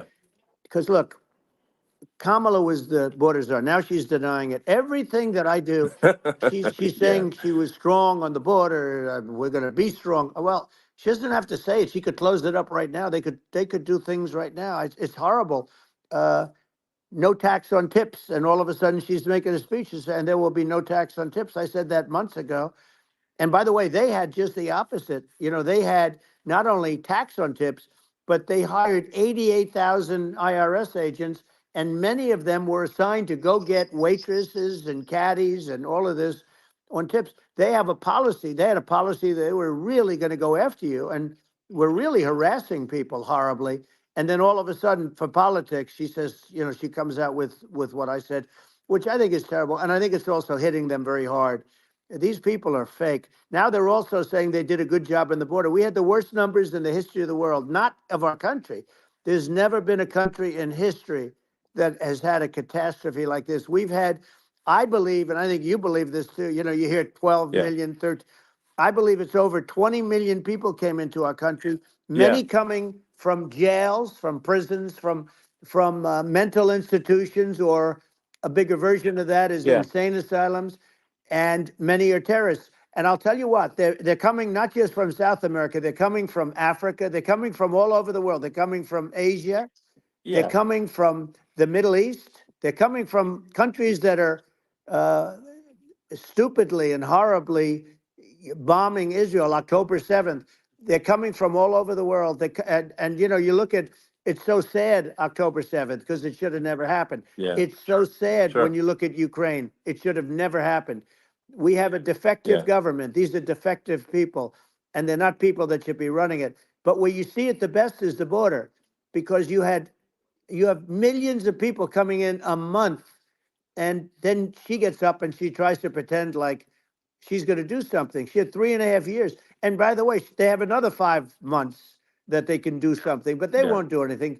It's all talk. She's No. incompetent and he's incompetent. And frankly, I think that she's more incompetent than he is. And that's saying something, because he's not too good. Yeah. No, I think it is essential to have a secure border. I mean, you're really not a country unless you have a Correct. secure border. And And uh, secure elections, you too. know, yeah, absolutely secure elections. And so it's just essential to have a real border, or we can't function as a country, and our service, our essential services are being overwhelmed in a lot of cities. But as we were talking about earlier, I think having a legal immigration process that is smooth and efficient and done well, and speaking as someone who is a legal immigrant, and I think I mean, like one way to think of it is, who do you want on your team? Who do you want on Team America?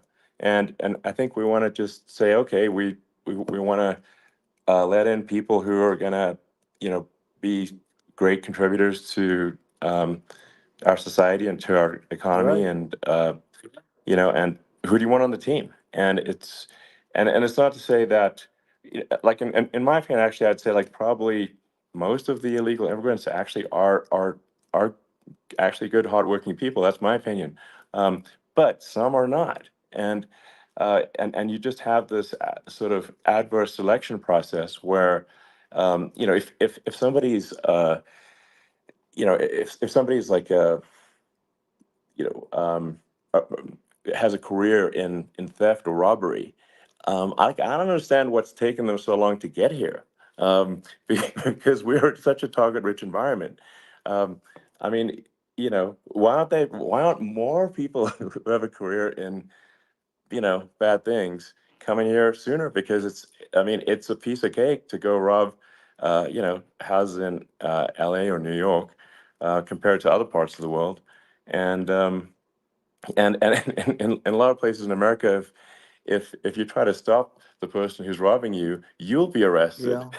Yeah. So it's insane. It's right. I mean, what's happening with crime, and our police are so good, but they're not allowed to do their job. But I have to tell you, Elon, I They're hate not. to say it because it's such a downer to say it. I hate to say it. I hate it. But uh, you have a lot of people that just shouldn't be. I think it's a much bigger number than you think. They're I allowing, think you're again, right. they're Yeah. allowing people from their jails. And if you were running one of these countries where they're coming from, you would have had all of them. As an example, Venezuela, their crime is down 72%. They're taking their drug dealers. They're taking, frankly, their prisoners. They're emptying out their prisons. They're taking their criminals, their murderers, their rapists, and they're Yeah. delivering them into But the. that's what Castro did Yeah, that. well, he did on a much smaller scale. Yeah. It was a much smaller Yeah. scale. But this is a massive scale because this is being done worldwide. But here's what's happening: crime all over the world is down. And wait till you see the numbers that we have. This is migrant crime. This is crime that's going to be. Yeah. And I saw it today in New York where somebody was knifed where they raped the girlfriend of a man that stood there watching in New York in one of the shelters and started Sure. pulling out the knives, and bad things happened today. But this is happening every day. These are rough people. These are people that are in jail for Yeah. murder and all sorts of things. And they're releasing them into our country. And they're telling them, if you come back, we're going to kill you. We're going to give you the death penalty or kill you. So they don't want to come back. But these are rough people. Yeah. These are criminals that make our criminals look like nice people. And it's horrible what they're doing. And she's in charge of it because, now she's trying to say she Sure. had nothing to do with it. And she's such a liar because she was called the border czar the first day, and it was on the headlines of every newspaper. She's the border czar, and she never even went there. She went to one location, which had nothing to do with where the problem is. She went in and out, I Right. guess, because she was getting a lot of pressure, Yeah. but Yeah. had nothing to do where the problem Yeah. is.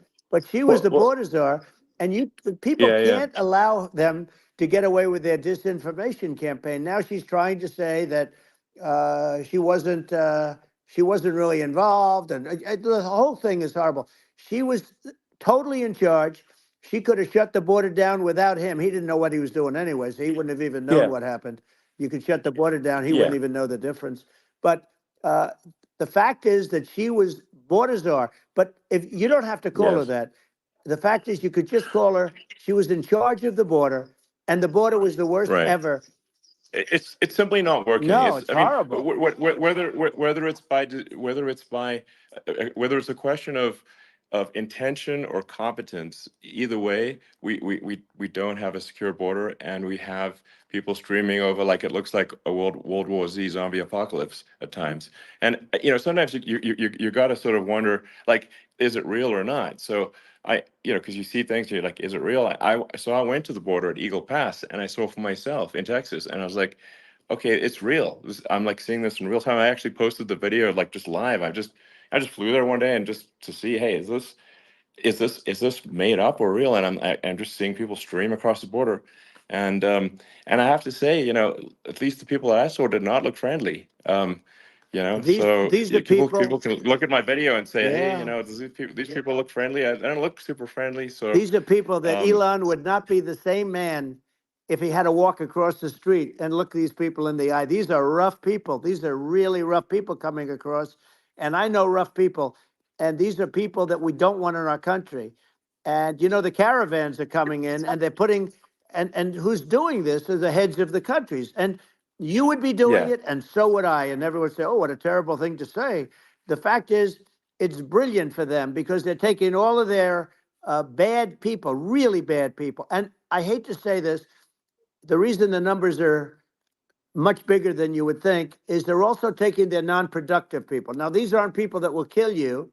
We have enough of them, but these are people that are non-productive. They are just not productive. I mean, for whatever reason, they're not yeah, yeah, workers or they don't want to work or whatever. And these countries are getting rid of non-productive people in the caravans in many cases, and they're also getting rid of their murderers and their drug dealers and the people that are yeah, really brutal people. And they're coming into our country yeah, at levels that have never been seen before. And I saw an ad just before I got on the air. I'm walking over here, and I saw an ad by Kamala saying how she is going to provide border security. Where has she been for 3.5 years? For 3.5 years, yeah. No, no. This is we have this 20 this million this people this I poured think in. is. It's a terrible Yeah, I thing. think this, frankly, I think this is a fundamental existential issue for the United States. And if we have another 4 more years of open borders, and it's going to be even worse with another 4 more years, it's going to be even worse than it's been for the past, 3.5 years.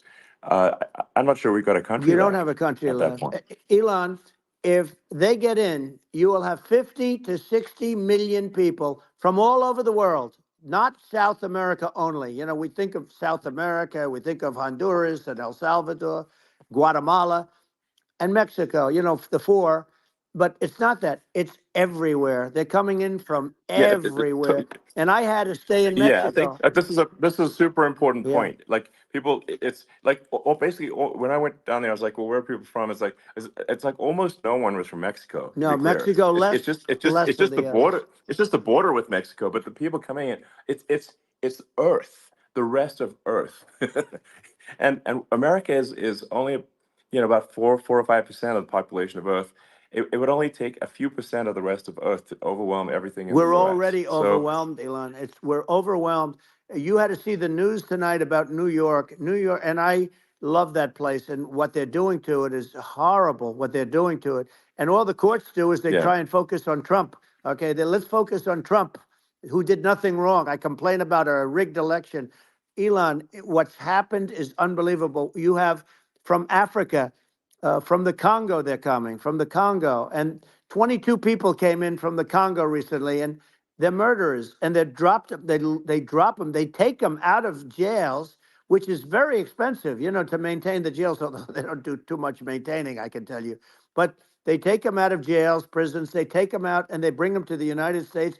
They deposit them in the United States and say, "Don't ever come back, or you're going to be executed." And they don't want to come back, but they won't come back. sure. But they're coming from Africa. They're coming from Asia. They're coming from the Middle East. They're coming from South Well, America. just They're Earth, coming from rest of Earth, everywhere. basically. And there are a lot of Yeah, really everywhere on bad Earth. ones. It's just an everywhere on Earth thing, and it's just not possible for the United States to absorb everyone from Earth, or even a few percent of the rest of Earth. It's just not possible. Well, So Elon, we're going to have, that's just to yeah, finish this up, we're going to have the largest deportation in history of this country, and we have no choice. Otherwise, we're going to have a country, what they've done to our country. Think of it, with in Venezuela and in some of these other countries, crime is down 50, 60, 70, 80%. And you would be the same. You would have. yeah, I'll yeah, tell you what, Venezuela has not gotten rid of all of them. They've gotten rid of about 70% of their really bad people. Their jails are about 50% uh, put into the United States. Same with other countries. Some sure. are at 30%, some are at 50%. They're all different. But the bottom line is they're all going to be at 100%. Why wouldn't you put 100% of it? Yeah, And they're doing it right now while this third-rate phony candidate. Don't forget, I beat Biden. He failed in the debate miserably. And, some people said, "Oh, gee, it's too bad. It's too bad he did so badly," or "I did well in the debate." The first night they said, "Wow." One of the people at CNN said that was the greatest debate performance I've ever witnessed. And then 2 days later, they didn't talk about that. They just said he was bad.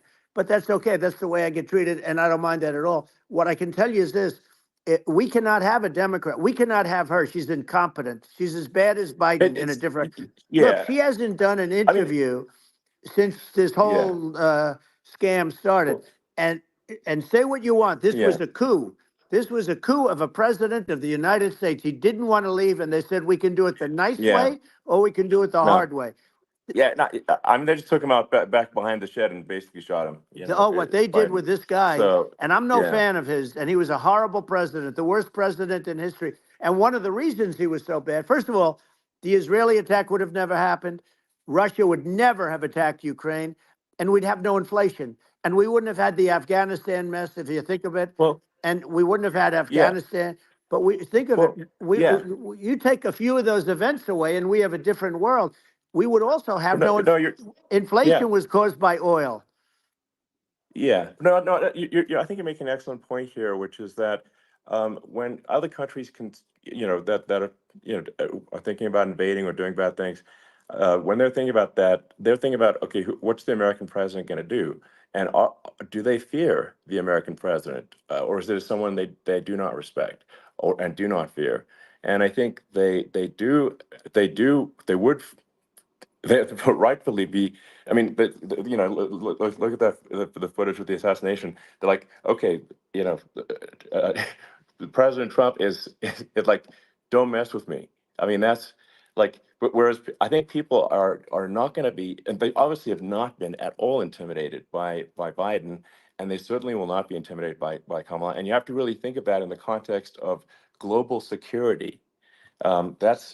That if the American president is someone that, like, evil dictators are scared of, that makes a huge difference to the security of the world. So I had a good relationship with Putin, despite the Russia hoax that lasted for over 2 years. Just a hoax created by Hillary Clinton and Adam Shifty Schiff, some just bad people, just sick people. frankly. I mean, Schiff is a sick person. He's going to end up probably being a senator. It's hard to believe. The whole thing is hard to believe. But, they put our country in danger with that stuff, too. They actually, when they make up stories, and you have to fight your way out of it for a long time. But I know Putin very well. I got along with him very well. He respected me, and it's just one of those things. And we would talk a lot about Ukraine. It was the apple of his eye.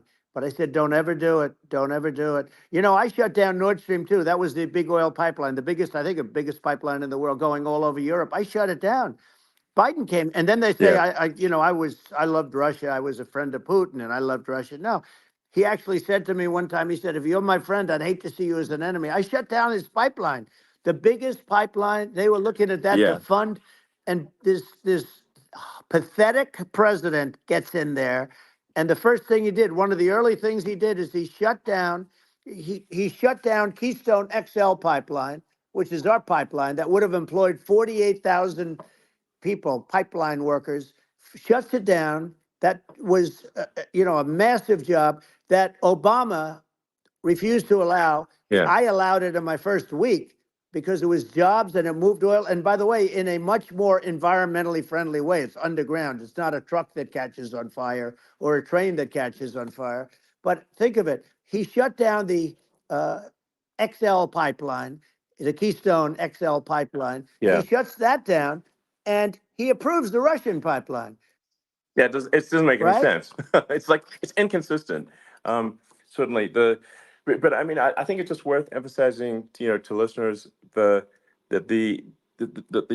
immense importance of whether the United States president is intimidating or not intimidating, and how much that matters to global security, because there's some real tough characters out there, and if they don't think the American president is tough, they will do what they want to I do. know every one of And them. that puts it puts the Yeah. whole world in danger. Elon, I know every one It's of a them, big and I know deal. them well. I know Yeah. Putin. I know President Xi. I know Kim Jong-un of North Korea. I know every one of them. And let me tell you, people will say, oh, this is terrible. He said, I'm not saying anything good or bad. They're at the top of their game. They're tough. They're smart. They're vicious. And they're going to protect their country, whether they love their country. They probably do. It's just a different form of love, but they're going to protect their country. But these Yeah. are tough people at the top of their game. And when they see a Kamala or when they see Biden, Sleepy Joe, they can't even Yeah. believe it. They can't believe this happened. All the stuff that you're seeing now, all the horror that you look at Israel, they're all waiting for an attack from Iran. Iran would not be attacking, believe me. When I was there, and I say it with respect because I think we would have been good with Iran. I don't want to do anything bad to Iran, but they knew not to mess around. Iran was broke because I told China, if you buy from Iran oil, it's all about the oil. That's where the money is. But if you buy oil from Iran, you're not going to do any business with the United States. And I meant it. And they said, we'll Yeah. pass. Yeah. They didn't buy oil. Other countries, likewise. Sure. You want to buy, you're not doing business with the United States. And they were at a point where they had no money for Hamas. They had no money for Hezbollah. They had no money for any of these instruments of terror. And it was amazing. In fact, there were articles when I was leaving, which is hard to believe, actually, especially when you look at what's happened to our country. Our country is so bad right now. It's such a different place. We were respected. Think of it. 4 years ago, we were so respected to a point where when I said don't buy oil, they didn't buy oil, but they had no money, Yeah. and Israel would have never been attacked. Zero chance. And again, I said to Vladimir Putin, I said, don't do it. You can't do it, Vladimir. You do it, it's going to be a bad day. You cannot do it. And I told him things that what I do, and he said, no way. And I said, way. And it's the last time we ever had the conversation. He would never have done. I got along well with him. I hope to get along well with him again. Getting along well with them is a good thing, not a bad thing. I got along well with Yeah. Kim Jong-un. When I met with President Obama just before entering, it's a sort of a ritual. And I sat down with him and we talked. It was supposed to be for a very short period of time. It turned out to be a long period of time. I said, what's the biggest problem? He said, North Korea. I had that problem worked out very quickly. It was nasty at the beginning with Rocket Man and, all the different things. Yeah. But all of a sudden I got a call. Those were some epic tweets, by the way. Yeah, they Those were, no, like they were epic, absolutely. everything. He said that he has a red button on his desk. I said, I have a red button on my desk too, but my red button is much bigger and my red button works. And then I called him Little Yeah. Rocket Man of Little Rocket Man. Anyway, here's the bottom line. All of a sudden I got a call from him and they said they want to meet. They want to meet me. And we met, Yeah. as you remember, we met in Singapore. We met also in Vietnam. And I got along with him great. We were Yeah. in no danger. It- But yeah. President Obama, It's because they thought we were going respond- to end up in a yeah. war, a nuclear war with him. And let me tell you, he's Yeah, got it's a not lot of true. nuclear stuff Yeah, too. exactly. He's got plenty of nuclear. It's- He can do plenty of damage. So Yes, I mean it's because I mean people like Kim Kim Jong Un, they respond to strength, not weakness. well, And he and and I got if you he and I project had a good strength, relationship. you're good. Remember I met him and we walked onto his land. Nobody ever walked onto his land before. I walked onto. I wouldn't say. Yeah, Let's bring that was up cool. Secret Service again. I wouldn't say they were thrilled when I did that. I walked onto his land, and it was an amazing period. But we were not in danger with him because of me. I always Yeah. say that we have enemies on the outside and we have enemies on the inside. We have some really bad people in our government and people that are and controlling of the people. I mean, I'd mention names, but I really don't want to give them the credit. But we have some really bad, and I say they're more dangerous than Russia and China.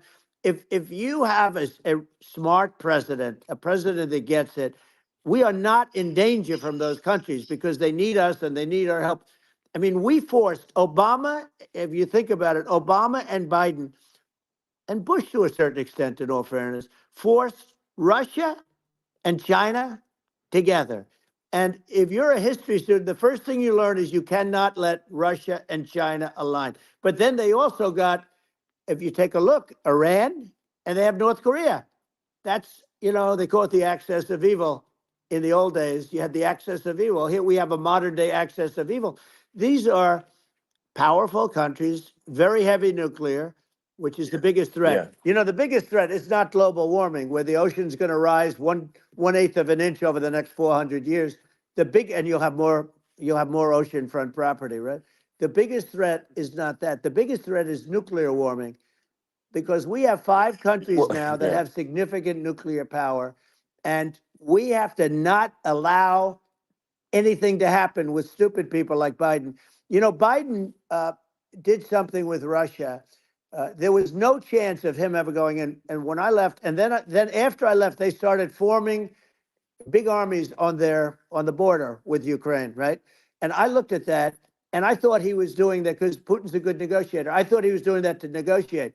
But then Biden started saying such stupid things. For instance, he said that it can be a NATO country. Now, Russia, for as long as there's been NATO, has said we're never going to agree to that. And we go right up front and say that. And we did things and said things through this president with a low IQ, very low IQ. He had a low IQ 30 years ago, by the way, but now he might not even have a IQ at all. There's nothing on the board that goes this low. He said things that were so stupid that war would have been, that war had zero chance of happening if I were there. Zero chance. He was saying everything the opposite, everything the opposite. And it's so sad because many more people have been killed in Ukraine than you read about. You don't read about how bloody it is and how disaster. Sure. Hey, look, just in the 2 armies, you lost 500,000 people. And, Ukraine's having a hard time. Ukraine, I don't know if you saw the article recently, and it's true. You don't hear the true story. But if you think about it, Russia's gone, Russia defeated Germany with us, and they defeated Napoleon. They've been around a long time. They're a big fighting force. Yeah. Sure. And it's very unfair. And Ukraine now doesn't have enough men. They're now using young men and very old men to fight. And we're in a very bad position. And I'm not going to blame exclusively, but I can tell you, I could have stopped that, and a smart president could have stopped that. It wouldn't have happened. But we had a man that actually made it. It made it more prevalent. It was so bad. The words that he was using, the stupid threats coming from a stupid face that he was using. I said, this guy's going to cause us a war. He's going to cause us. And let me tell you, Yeah, it can yeah. lead to World War III. That can lead to World War III. The Middle East can lead to. We have numerous places that could end up in a Yeah. World War III right now for no reason No, whatsoever. I think you're right. I think people underrate the risk of World War III, and it's just you know, when you're looking at the risk of global thermonuclear warfare, it's game over for humanity. And you know, it's something that people have, I think, after the end of the Cold War, people have become complacent about, but they actually have forgotten that there are currently a lot of nuclear missiles that have targeting parameters for the United States from other 100%. countries. And one of the things And we're going to do is it's we're going to yeah, build an Iron Dome over us. You know, Israel has it. We're going to have the best Iron Dome in the world. We need it, and we're going to make it all in the United States. But we're going to have protection, because it just takes one maniac to, you know, start something. We're going to have protection, and we're going to have. Why shouldn't we have an Iron Dome? Israel has one. Some other places yeah, have one that nobody even knows about, frankly. But Israel has it. We're going to have an Iron Dome. But, you know, with all of that being said, to me, that's so important, the most important. But with all of that being said, the election's coming up, and the people want to hear about the economy and the fact that they absolutely, sure. can't buy groceries because they don't have enough money to buy groceries. The inflation has killed them. Food prices are up 50, 60, even 100% in some cases. And this stupid administration allowed this to happen. And it's a shame. And that's the thing that people most care about, in my opinion. They care about the border a lot. And we discussed the border at great length. It's nice to have a Yeah, yeah. forum like this where I can discuss something at length. And by the way, you think Biden could do this interview? Do you think that Kamala could do this interview? They would take a pass on No, they you. cannot. So they don't need Elon. They don't need Elon screaming out questions. It's pretty sad when you think that somebody that does this for a living can't answer a question or is afraid to do an interview. And in her case, with a very friendly interview, she's got all friendly interviewers. It's pretty sad. Yes, But the absolutely. big thing now is the Well, economy, Elon. yeah, And as much as, yeah, I mean, I view nuclear as the single most important thing, but a lot of people don't. A lot of people don't understand that. But it doesn't have to. If I understand it, that's all you need. Because if I was president, you're not going to have that kind of a problem. But the thing that they really is making them angry is what Kamala and Biden have allowed to happen to the economy. It's a disaster with inflation. The inflation, it yeah, doesn't matter what you make. The inflation is eating you alive. If you're a worker or if you're just a middle income person, you can't afford. You know, 4 years ago, 5 years ago, people were saving a lot of money. Today, they're using yeah. all their money and borrowing money just to live. It's a horrible thing Right. that's happening, and we'll end that Well, I think quickly. a lot of yeah, a lot of people just don't understand where inflation comes from. Inflation comes from government overspending because the checks never bounce when it's written by the government. So if the government spends far more than it brings in, that increases the money supply, and if the money supply increases faster than the rate of goods and services, That's right. that's inflation. Um, so really, we need to have we need to reduce our government spending, and we need to re-examine. I think we need like a government efficiency commission to say like, hey, where are we spending money that's sensible? Where is it not Right. sensible? And we need to live within our means. We're currently adding, I think, $1 trillion to the deficit roughly Right. every 100 days. That's right. And you know the interest payments on the national debt have now exceed the defense budget. It's on the order of $1 trillion, It's interest. and it keeps Yeah, I growing. rebuilt our military, largely rebuilt our military, did a great job on it, which was so important. You know, we had jets, we had fighters that were, and bombers that were 70 years old. And we did a great job in that. Then we, by the way, then we gave 85 billion of it back to Afghanistan, if you can believe it. We gave them 85 billion. You know, they're one of the largest sellers Yeah, of military equipment in the world. They're selling what we gave them. That was one of the most embarrassing days in the history of our country. But if you think about, let's go back to the economy. We have to bring energy yeah. prices down. Energy started at the price of gasoline. Now your cars don't require too much gasoline, so you know you have a good, and you do make a great product. I have to say, I have to be honest with you. Thank That you. doesn't mean everybody should have an electric car, but these are minor details. But your product is incredible. But the Thank you. gasoline, Elon, is the cost of energy, not only gasoline, it's the cost of heating your house and cooling your house. That has Sure. to come down. It's gone up 100%, 150, and 200%, and that has to come down. When that comes down, and we're going to Yeah. drill, baby, drill. You know, they stopped drilling, and then they went back to drilling because they went back to the Trump policy. But if they won the day after they get into office, this country will go out of business because they're going to go to an energy policy that's not sustainable, wind and different things. You're not going to have anything. Yeah. And I know you're a big fan of the AI, and I have to say Yeah. that AI, and this is shocking to me, but AI requires twice the energy that the country already produces for everything. So you're going to have to build. We're going to have to build a lot of energy if our country will be competitive with China, because that's our primary competitor for this on the AI. You're Sure. going to need a lot of Well, I mean, electricity. You're going to need tremendous yeah, electricity, like almost double what we produce now for the whole country, if you can believe it. sure. Well, just going, back to this, like this basic thing, which that people try to make it sound complicated, but it's not. But inflation is caused by government Right. overspending. Would you agree that we need to take a look at government Yes. spending and have perhaps a government efficiency commission that just tries to make the spending sensible and so the country lives within its means, just like a The person does? waste is incredible, and nobody It negotiates is. prices. You used to have a lot of people making jets, and you end up with two companies, and they'll probably try and merge at some point. I mean, I went through it like Air Force, just a thing like Air Force One. One of the first documents they asked me to sign, a general walks in, sir, would you please sign this document? And what is it? Air Force One. That's with Boeing, which is basically two planes, two 747s. And the price was Yeah. $5.7 billion for two planes. Now they're Wow. highly sophisticated. That's They're insane. even nicer than your plane, okay? But much more sophisticated. They're very, I won't say what's on it, but they got a lot of stuff on it. Anyway, but it's Sure. 5.7. I That's a crazy It's a number. crazy number, but I said, I'm not going to pay 5.7. I'm not going to do it. I said, who made the deal? Obama and his people. I said, well, then I know the deal's no good. I'm not going to do it.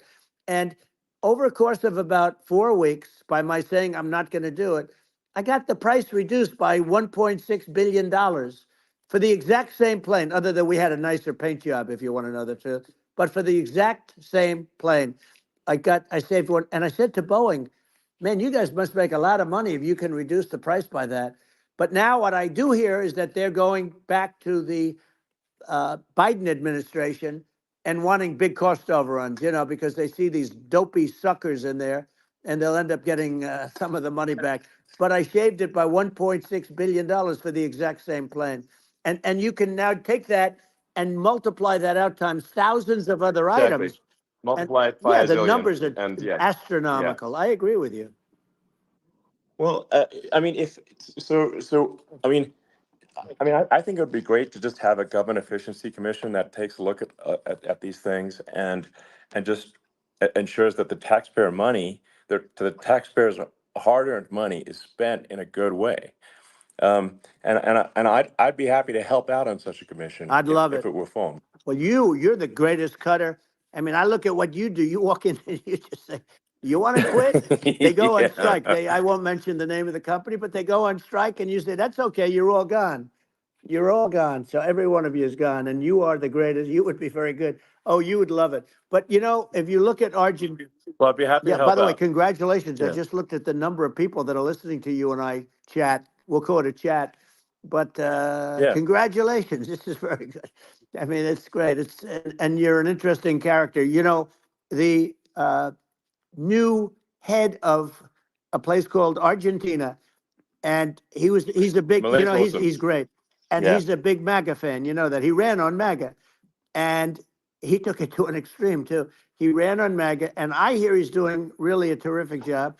It's called Make Argentina Great Again. It worked out perfectly. He came in, he bought a lot of hats, he brought everything, but he's doing a big job. He really cut. And I'm hearing Yeah. they're starting to do pretty well. Inflation's getting down. They had like Yes, exactly. 2,000%. And they had inflation like not normal inflation. They had the real deal. But We're going to Yeah. have that pretty soon. We have, I think we Yeah. have the worst inflation we've had in 100 years. They say it's 48 years. I don't believe it. I think we have the worst. They Yeah. don't include a lot of the items that should be included, you know. Yeah. Well, it's just from government overspending and not spending taxpayer money Yeah, effectively, and having just like so many departments you can't even name them all, and what Milei is doing is he's cutting government spending, he's simplifying things, he's having putting in regulations that make sense, and we're Argentina overnight is experiencing a giant improvement that's in right. prosperity, but it's also a lesson for the United States, which is that um, Argentina used to be one of the most prosperous countries in the world. Um, Right. in the like in the 30s, 40s, and because of bad government policy, it ruined the country. And if you take Venezuela, for example, Venezuela should be incredibly prosperous. They have phenomenal reserves of everything, oil, everything, and it should be prosperous. But if the government's wrong, it impoverishes the people. And so I think we should not be complacent in the United States and thinking that and taking our prosperity for granted, because if with bad government policy, we can run the country into the ground. And that's just something people should bear in mind. Don't take prosperity for granted. Well, think of education. So we're ranked at the bottom of every list of the top 40. We're ranked number 40, number 38. Uh, Norway, Switzerland, Sweden, different countries are ranked good. Actually, China's pretty close to the top. They're a top 6 or 7, but we're ranked at the bottom, almost at the bottom, 38, 39, 40. In other words, horrible. And yet we spend more per pupil than any other country in the world. So we spend more. And what I'm going to do, one of the first acts, and this is where I need an Elon Musk. I need somebody that has a lot of strength and courage and smarts. I want to close up Department of Education, move education back to the states, where Yeah. where states like Iowa, where states like Idaho, not every state will do great, because states that basically aren't doing good now. You look at Gavin Newsom, the governor of California. He's terrible. He does a terrible job. So he's not going to do great with education. But of the Yeah. 50, I would bet that 35 would do great, and 15 of Yeah. them, or 20 of them will be as good as Norway. Norway is considered great. You can name them. I mean, they're so good. Some of Yeah. these countries are so good. But if you go into some of these really well-run states, we have states that don't know what debt is. We have states that have low taxes, no debt, everybody working. They're really well run. Sure. And maybe they have certain advantages in terms of location, in terms of the land, or the sun, and the water and the whole thing. There are a lot of advantages that some people have. But if you moved education back to the 50, you'll have some that won't do well, but they'll actually be forced to do better, because it'll be a pretty bad situation. But, Yeah. but if you think Well, about it, yeah. you'll have some Yeah. of Yeah. these states. I'll bet you'd have 30, 35 states. It'll be much better. And you know what it'll cost? Less than Yeah. half what it is in Washington. And Yeah. these people don't care Well, about the yeah. students in these, faraway states. And it'd Well, be unbelievable. yeah. I think you're making a good point in that if the states have to if each state has to compete against other states, then people will That's naturally right. move to states where it's better. Well, like Um, California, as we said, it's a badly run state. I could go through. I got so many friends that are in those states, even if they're Democrats. I hate to mention certain states, but Illinois is badly run with Pritzker. He's a real loser. But yeah. but some of these places are just badly run. But it's almost going to force them to run better, and they won't do a good at initially. But you're not going to do worse than you're doing right now. And I would say that Yeah. the cost, you would cut your cost by 50 or 60%. And you'd have a little Yeah. Yeah. monitor. You want to make sure they're teaching English, as an example. Give us a Yeah. little English, right? Sure, yeah. Right? No, but I mean, to what? Some of these governors are doing so badly. I mean, they got so many people moving out of their state. They should get U-Haul Salesman of the Year award because they're driving so much U-Haul It's sales. actually It's just amazing. people moving out. Isn't it amazing to you as a businessman that they can even survive. Like Illinois, so many people are leaving, and you wonder, how do they survive? I mean, how do they survive? Uh, I saw where you left California and you moved to Texas. Texas does a great job. But, you know, I Yeah. mean, I just wonder, how do these states survive when big businesses, a big oil company just left California, as you know, and they moved to Texas. How do these big states survive when they lose so many businesses and their taxes are already really high? You know, the taxes are among the highest Yeah. taxes. You almost wonder, how do they continue on? And in many cases, the governors don't do a good job in their crime-ridden places. You wonder, how do they continue to just go on? It's Well, not a good I think there's. situation. I mean, I think the only thing that's going to force some of these states to change is if they risk bankruptcy and they're not getting bailed out by the federal Right, government. right. Well, That's you're the gonna only thing have that's going to that. get them to change. You remember the Yeah. area in California where they had that, where I guess somebody had sticky fingers and they stole a lot of money, and they went into a form of chapter, and it was very Yeah. nasty for Yeah. a period of time. But now it's probably the most popular place in all of California. So you know, at some point, something like that may have to happen. But the problem is, you can't penalize people that loan money to the state when you have incompetent people like a Pritzker. Look, the family didn't want him in the family business, and then he ends up being governor of Illinois. So you know what? Is he going to be? Is he going to be a great governor? And you know, you have people. I could name every one of them. I got to know every one of Yep. these, and some are very good, and some are just horrible. Well, I think that, I mean, the larger point here too, you know, as you're saying, like a lot of people are concerned about the economy, a lot of people are concerned about inflation, and inflation is effectively a tax on people that save money, Yeah, and for people that are working day to day, it's just a form of taxation. And if we can solve the government spending problem, we'll solve the inflation problem, which means people will have a better standard of living, and yeah. that's a really big Well, the deal. people that got hurt Um, worst are the people that did it the way they were taught to do it all through, you know, their younger life and their young life and their whole life. The people that saved money and then they got no interest on their money and inflation destroyed them. And frankly, they were almost better off if they didn't do anything like that. I mean, those people have been absolutely decimated, and we're going to bring those people back and help those people. We've got to get the prices down. You know, when I look at bacon costing 4 or 5 times more than it did a few years ago, sure. when you look at some of the food products in grocery stores, people go, they can't believe it. They used to be able to buy a whole cart, and today, you know, a lot of people just don't have the money. They go in and they can't buy anything. They look at Yeah. it's sticker I shock. think They call it yeah. sticker shock, right? I think it really just comes, like I said, I think it just comes down to really, I guess, two things, which is that if you solve government overspending, you solve inflation, which improves living Right. standards of the average person, and then if you deregulate, like have sensible regulations, so because a lot of the regulations are nonsensical and cause the cost to be extreme for no reason, but unless you've got effective deregulation, like Reagan did a great job on deregulation in the 80s, but it's been 40 years since we had That's right. anyone really. I mean, during your administration, we made some progress, but I think there's an opportunity to make, I think, radical progress with sensible regulation. Yeah. And if Well, it was Elon, those two things, yeah, those are the big yeah, deals. we set a record.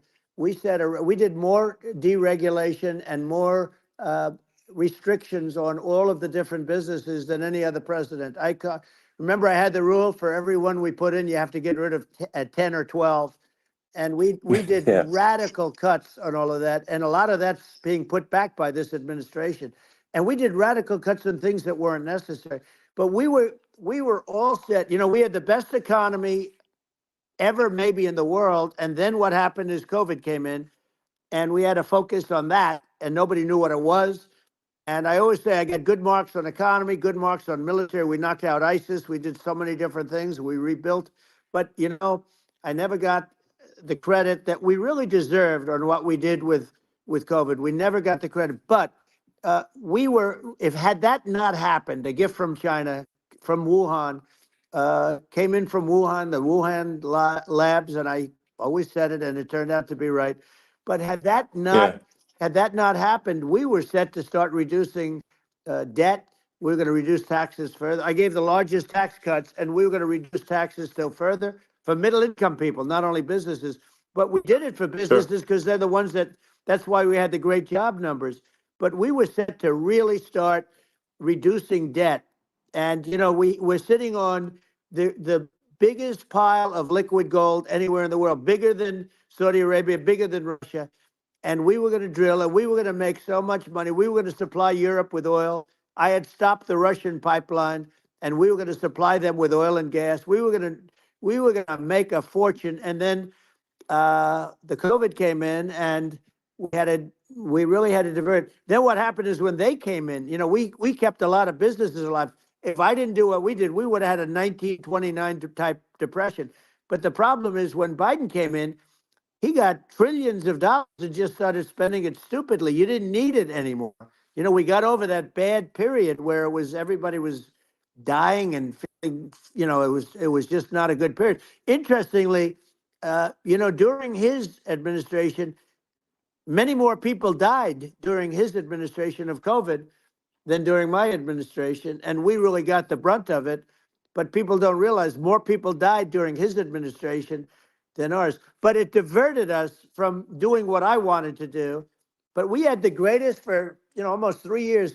We had the great, and you know that probably better than anybody. So many of your friends said to me, the best years we've ever had in business were during the Trump years, and also said that African American, Hispanic American were so incredible.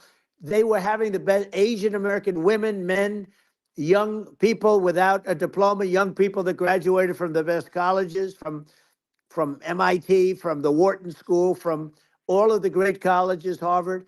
They were doing better, and people without a diploma were doing better, and everybody was happy. And then COVID came, and we had the problem is they spent trillions and trillions of dollars. They wasted.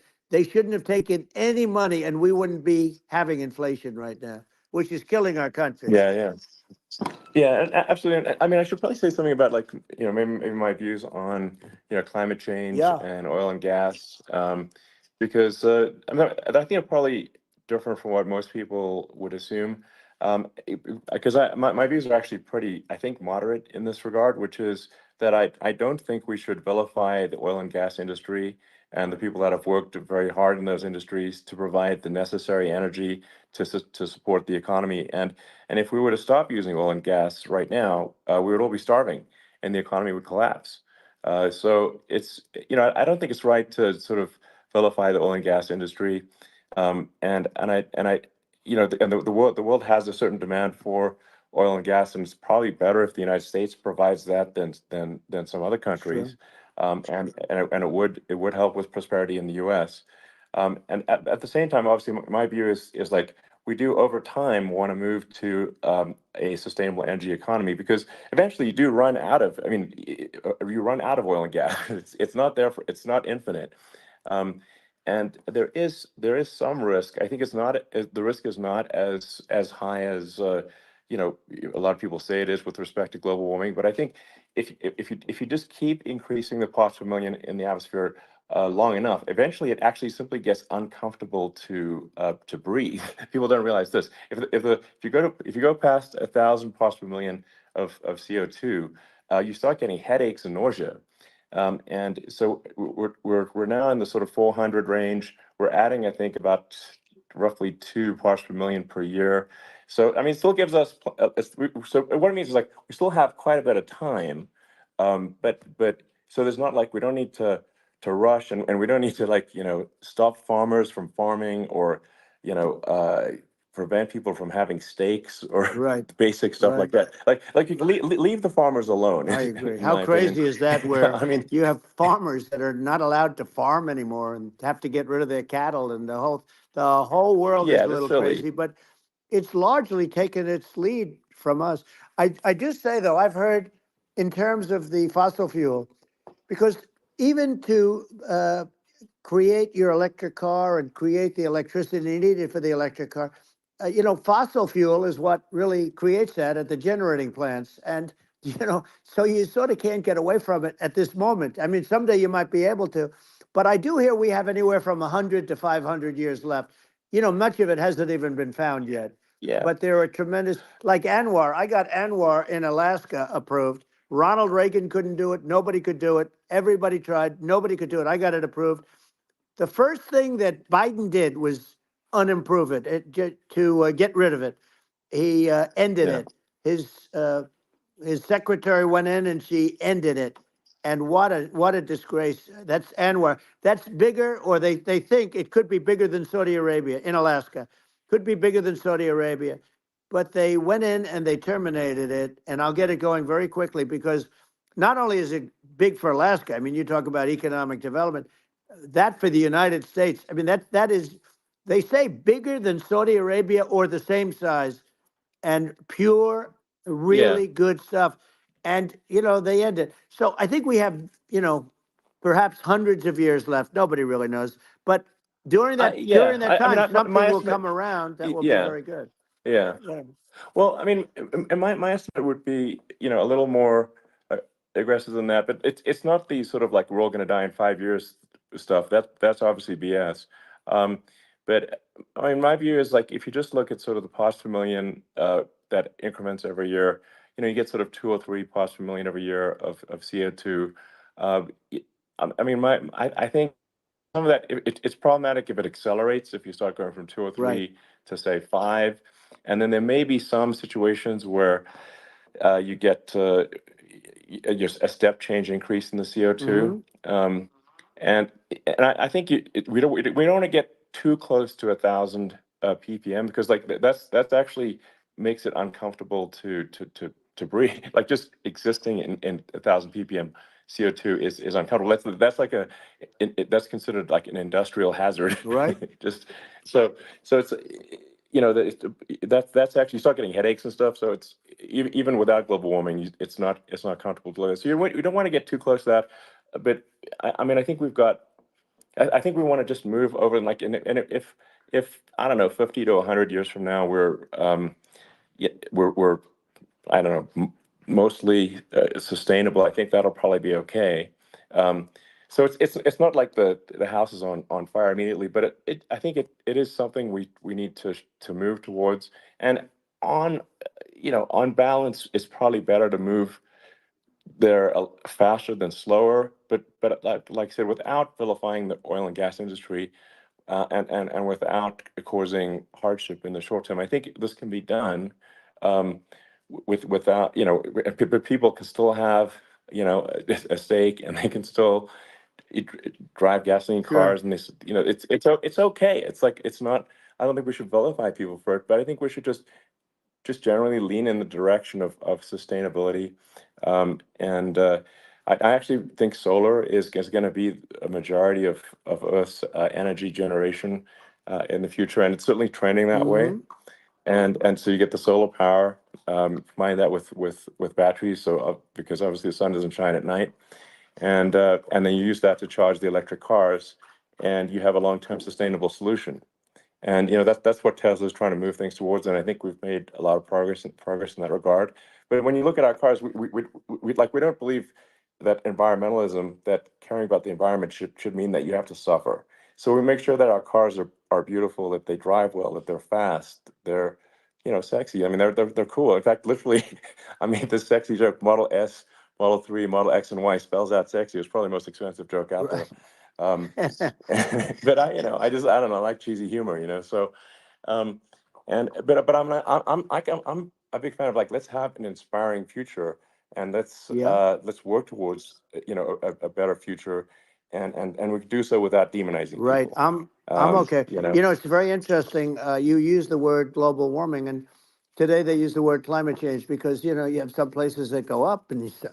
So they were getting themselves in a little trouble with the word global warming, because not every place is warming. Some places are going the opposite direction. But I'm sort of waiting for you to come up with solar panels on the roofs of your cars and on the trunks of the cars, and it just seems like something that at some point you will come up with. I'm sure you'll be the first. But it would seem that a solar panel on the roofs, on flat surfaces, on certain surfaces, might be good, Yeah, at least in certain areas of the country where you have or the world, sure. where you have the sun. But I would think, and I have no idea because that's not my world, but I would think that this would be something that would be interesting. But the one thing that I don't understand is that people talk about global warming or they talk about climate change, but they never talk about nuclear warming. And to me, Sure. that's an immediate problem because you have, as I said, 5 countries where you have major nuclear, and probably some others are getting there, and that's very dangerous. That's where you need a strong American president because you don't want to have this proliferation. But you have 5 countries and getting more. China is much less than us right now, but they're going to catch us sooner than people think. They're way lower. Russia and us are number one, and I mean, we're sort of tied. And China is far behind, but they're developing at a level that you're not surprised to hear very fast. They'll end up catching up, maybe even Yeah. surpassing. But to me, the biggest Yeah. problem is not climate change. It's not, and everything's a problem, but it's degrees. To me, the big problem is the nuclear power. The power of nuclear is so great. And when I talk Yeah. about Nuclear power is underrated. It's I'll awesome. prevent World War Yeah. III, I will. But the truth Okay. is that you have to, because this is no longer army tanks going back and forth and shooting at each other. This is Yeah. a level of destruction and power that nobody's ever seen before. Yeah, and actually, there's the bad side of nuclear, which is a nuclear war, very bad side. But there's also, I think, electricity generation is Absolutely. You're underrated. right. And it's actually, people have this fear of nuclear electricity generation, but it's actually one of the safest forms of electricity generation. It's just a huge misunderstanding. And if you look at the injuries and deaths, caused by, say, I mean, I'm not going to try to pick on coal mining, but just any kind of mining Right. operation, and there's a certain number of injuries and deaths per year. And you compare that to nuclear. Nuclear is actually way better. So it's underrated as an electricity source, and I think it's something that's worth reconsidering. But there's so much regulation that people can't get it done. So that Maybe they'll have sort to of change the name. you know, The name is it's a rough name. There are some areas like yeah, it's a rough when name. you see what happened in Good bad right. branding. The We'll have to branding's rough. rebrand it. We'll have to give it a good name. We'll name it after you or something. No, it has it has a branding problem. When you see what happened, It does have a branding problem. when you see what happened in Japan, where they say you won't be able to go on the land for about 3,000 years. Did you ever see that? And in Russia, where they had the problem, where there's a lot of bad things happened, and they have a problem. And they say that in 2,000 years, people will start to occupy the land again. You realize it's pretty bad. No, that's not true. But you're Well, right no, about it. It's amazing. it's actually not that bad. So like after Fukushima happened in Japan, like people were asking me in California, are we worried about like a nuclear cloud coming from Japan? I'm like, no, that's crazy. It's actually it's not even dangerous in Fukushima. I actually flew there and ate locally grown vegetables on TV to prove it. Um, and I donated a solar water treatment, a solar powered system for a water treatment plant. And Yeah, but you haven't because the been danger feeling is so just well lately, and I'm worried about it. no, but I mean I'm it's just only kidding. it's fine, It's like Hiroshima and Nagasaki were bombed, but now they're like full cities again. So Right. it's Well, that's really great. not That's something that That's um great. so it's not as scary as people think, basically. But Yeah. um let's see. I mean, are there some other topics we should touch on? Like lawfare. I think Well, we need to be concerned about. what they've done to this country. Obviously, Yeah. yeah. Well, we just won the big I mean, case in Florida. This was a Biden administration did something that's never been done in this country, and that's go after their political opponent, me, with this nonsense and just nonsense. And the big case in Florida we won, but they always pick a judge and a jury, and they use local DAs, they use the local attorney generals, like Fani, Fani, spelled yeah, Fani, Fani, and it's yeah, all a big hoax, and it's all run from there. Like in Manhattan, the one of the top people from the Justice Department went in, ran Manhattan, ran the state. The Letitia James deal was run by a person from the Department of Justice, Biden. They've never done this before, sure, and they set up a very bad precedent. It's called lawfare, warfare.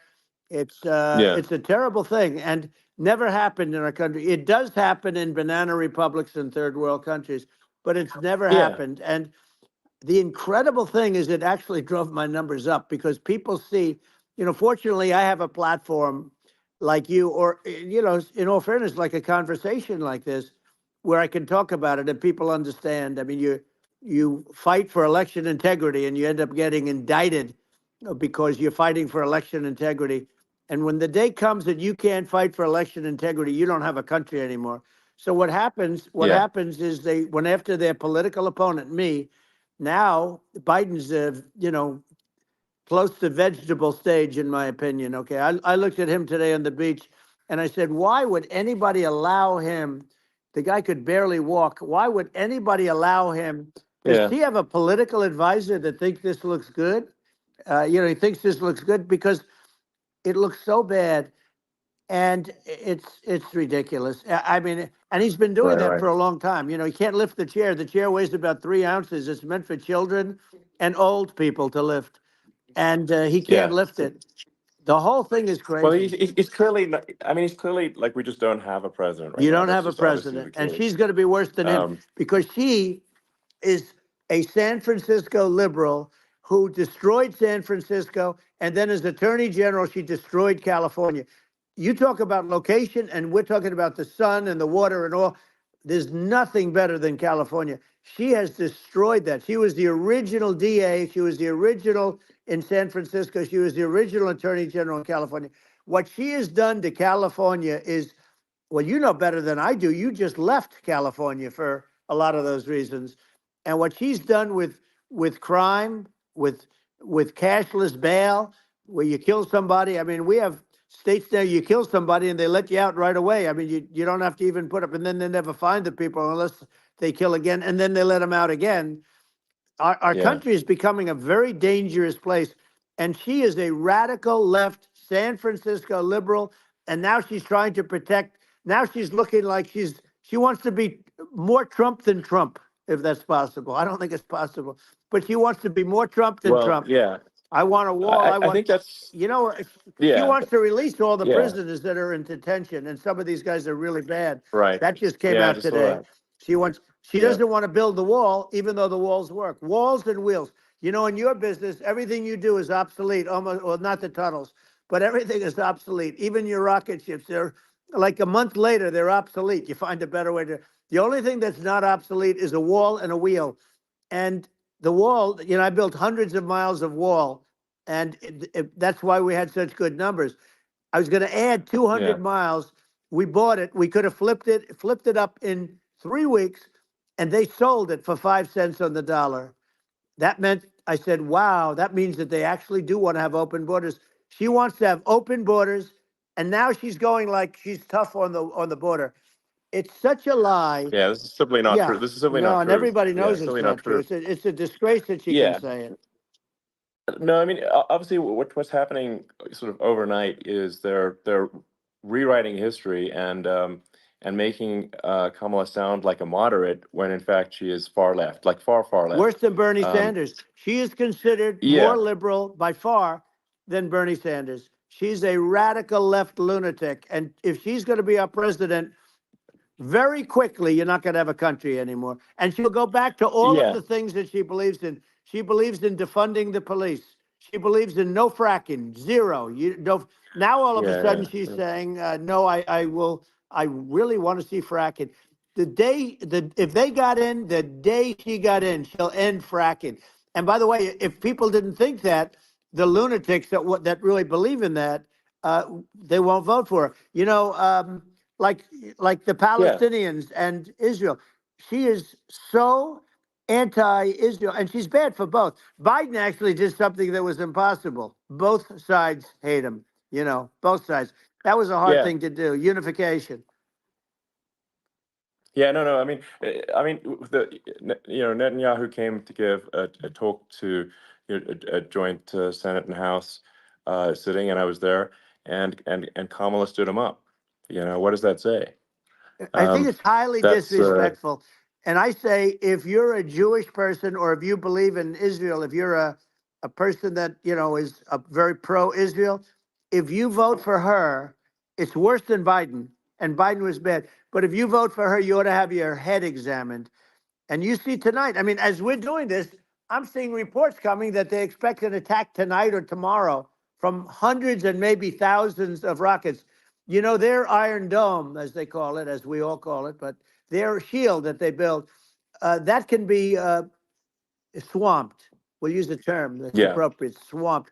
But they Yeah. swamp it by shooting enough missiles. You know this better than anybody. By shooting enough missiles, Sure. they can't defend themselves. You know, they just obliterate the whole Yeah. place. And that's what some people think they're looking to do. And we have no leadership. There's no respect for the United States of America with these people. And I'm telling you, Yeah. she'll be worse than him because she's a believer Yeah. No, in I being think you're right. radical left, and he wasn't.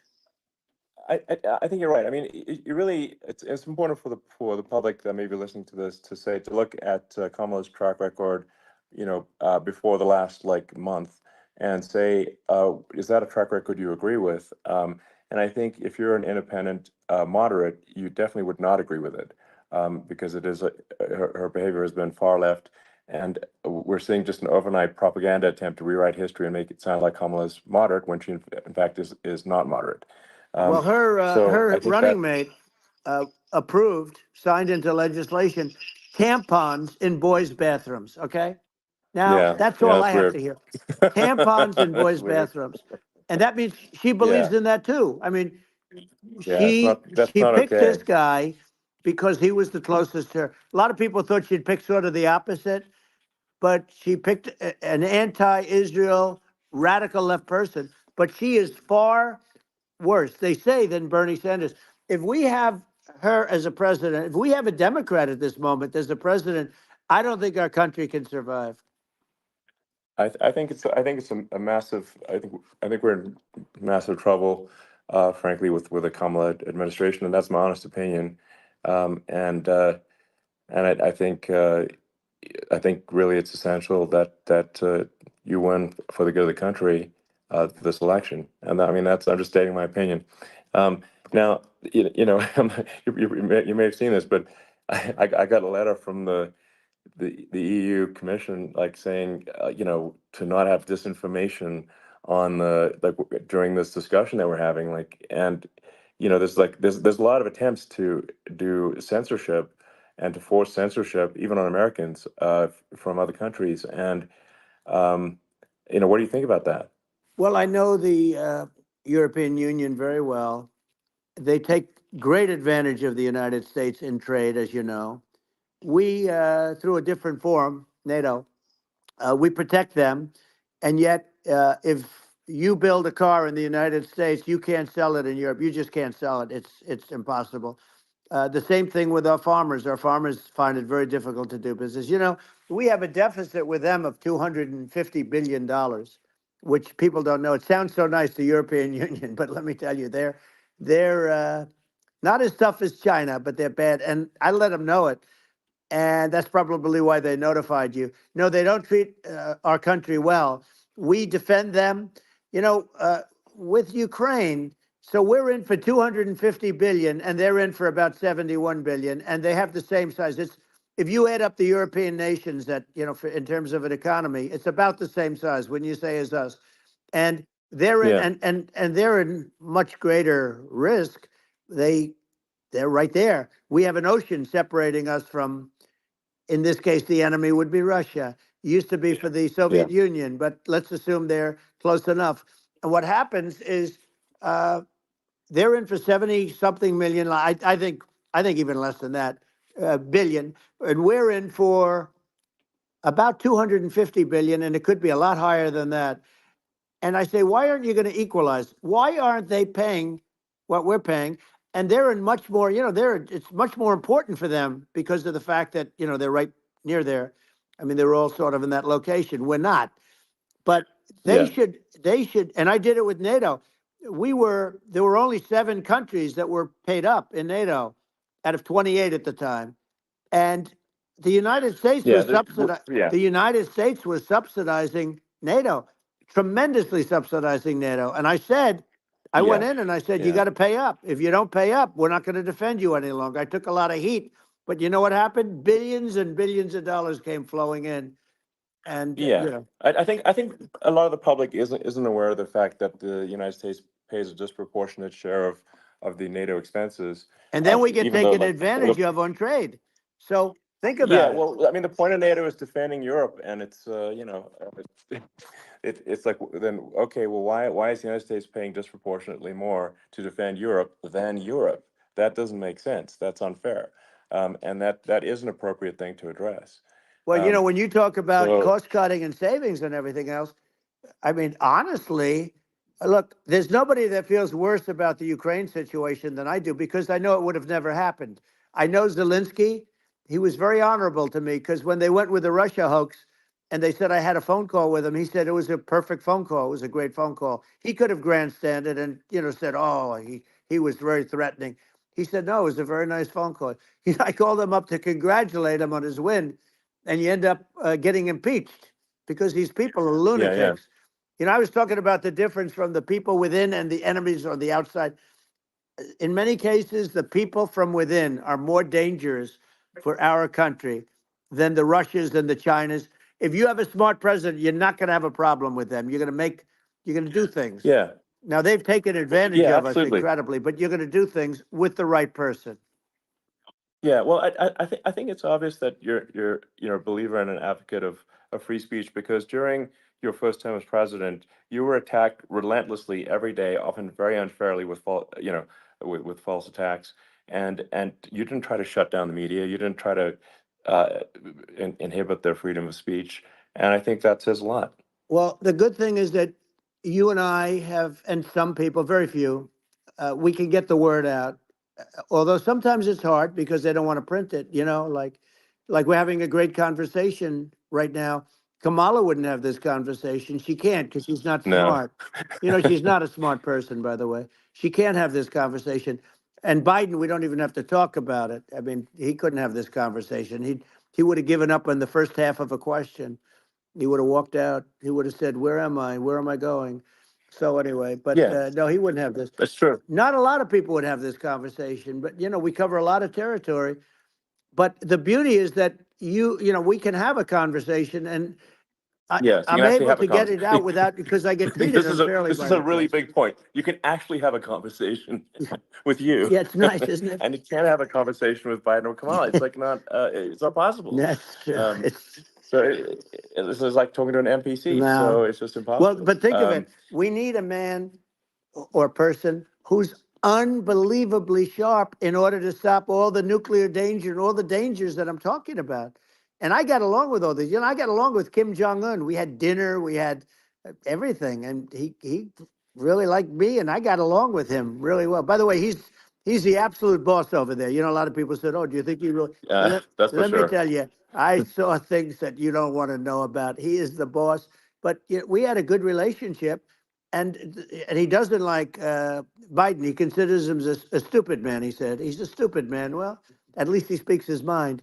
But in this country, you're not sort of allowed to say it, but I guess you are. You should be allowed to say it if Yeah, it's true. But we need smart people, and we need people that have an ability to lead. And she doesn't have that ability. Can you imagine? Now, yeah. Chairman Xi very well. Can you imagine her and him negotiating, or No, it's even silly. It would be standing silly. together? It is, the whole Yeah. concept is ridiculous. She is terrible. She's terrible. But she's getting a free ride. I It saw a would. picture of her Yeah, yeah. on Time Magazine today. She looks like the most beautiful actress ever to live. It was a drawing, and actually, Yeah, she looked very much like our great First Lady, Melania. She looked, she looked, yeah. didn't look, Yeah. she didn't look like Camilla. That's right. But of course, she's a beautiful woman, so we'll leave it at that, right? Yeah, well, maybe like I think part of what people in America want to, people in America want to feel excited and inspired about the future. They want to feel like the It's future is true. going to be better than the past, and that America is going to do things that are greater than we've done in the past, reach Right. new heights that make you proud to be an American, and excited about the future. Um, They want the and I American think dream just back. They want the American dream back. More important than anything else. It's like you don't have that today because the people, they've been just sucked. They see incompetent people running our. You know, the Biden thing is very interesting. People just found him to be incompetent, and when I debated him, I was like, "Is this for real?"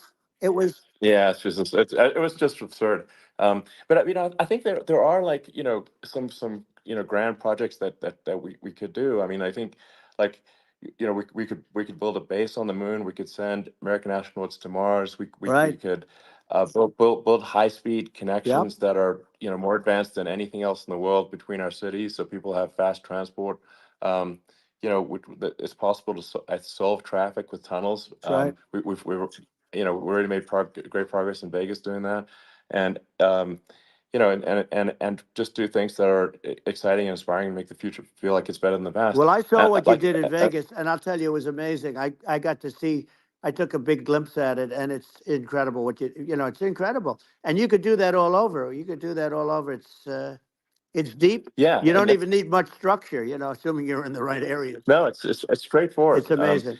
So I think we could do some things that like China's got incredible high speed rail between its cities, but I think it's actually possible with tunnels if with deregulation with an ability to actually where it's like legal to actually do the tunnels. Then you could have high speed tunnels that are actually better than anything else in the world for high speed transport between cities, and that would be something that Americans can say, "Wow, okay, we've got something that's cooler than anyone else in the Yeah. world." That's the kind of thing that makes you proud to be an And American. much safer than surface trains, where there is a danger there. With people, with crazy Yeah, people. It's much safer, much better. And it's sad because I've seen some of the greatest trains. I find it fascinating, and I've seen the systems and how they work, and the bullet trains they call them, I guess. And they yeah, they go unbelievably fast, unbelievably comfortable, with no problems. And we don't have anything like that in this country, not even close. And yeah. it doesn't make sense that we don't. Doesn't make sense. Yeah, and I think also like there's I'm kind of hopping on the excess regulation, but I think something that that I think people can generally understand is that what happens with laws and regulations is that there's more and more of them every year, and unless there's a process to clean them up, eventually everything becomes You're right. illegal, and that actually it slows down the development of new technologies. I mean, if you take the sort of like I think there's room for some reform at the FDA Yeah. for Yeah. improving the speed with which we approve drugs that could help save lives and improve people's Yeah. lives. Um, and I uh, worked very and hard and on that. that, We got that down yeah, to the lowest number ever, and we got therapeutics approved in the FDA that people can't even believe the speed. But I took them on. I don't think they like me too much, but I got things approved in the FDA at numbers that they wouldn't believe. And it's a very bureaucratic group. Actually, it's a fine group of people in many cases. I got to know a lot of them, but I was pushing them really hard for Regeneron, for so many different things that were really pretty amazing. But the FDA takes too long. It's 12 years to get a product approved. I got it down to 4, and I yeah. got some things done very quickly. But it's really something that is going to have to be worked on because it takes too long. Just takes too long. Yeah, it just takes too long, and it's you end up in the same with the approval, but it's just it takes years instead of something that I think could potentially take Yeah, months, that improves people's lives. And I yeah, think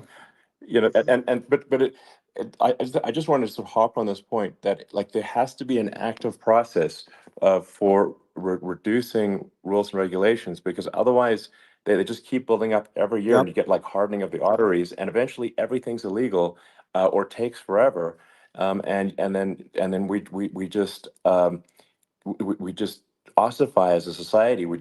Uh, we can't make any yeah. progress, and that's it's a really big Well, deal. Elon, just So getting back to the FDA for 1 second, I got something done called Right to Try. This is where you can go in and if you're terminally ill, you can use a space age, medicine or whatever it may be. We have the best doctors, the best labs in the world. We really do. And but people would go to other countries because you couldn't use the product, even if they thought it worked, because it's going through the FDA. I got it approved yeah, where you can yeah, you basically you look, nobody wanted, the doctors didn't want it because of the liability, the country didn't want it, our country, because they didn't want to get sued. These are people terminally ill. The insurance companies didn't want it, and the pharmaceutical companies, nobody wanted it. I got everybody into a room, and we came up with an agreement that you won't get sued. And also, they didn't want it on their record. If somebody's terminally ill and they die after taking a drug, they didn't want that on their record. So we set a separate list. If somebody was, so it wouldn't count as a negative. Yeah. Okay. And as you know, we got it Yeah. done. We have saved right to try. They've been trying to get this done for 58 Yeah. years. And it sounds simple, but it wasn't because of, I mean, the insurance companies, nobody wanted it, but we got it done. Sure. Somebody signs, you sign a document that you're not going to sue the insurance companies, the country, you're not going to sue anybody. And we got it done. And we're saving tens of thousands of lives, right to try. Hopefully you never need it.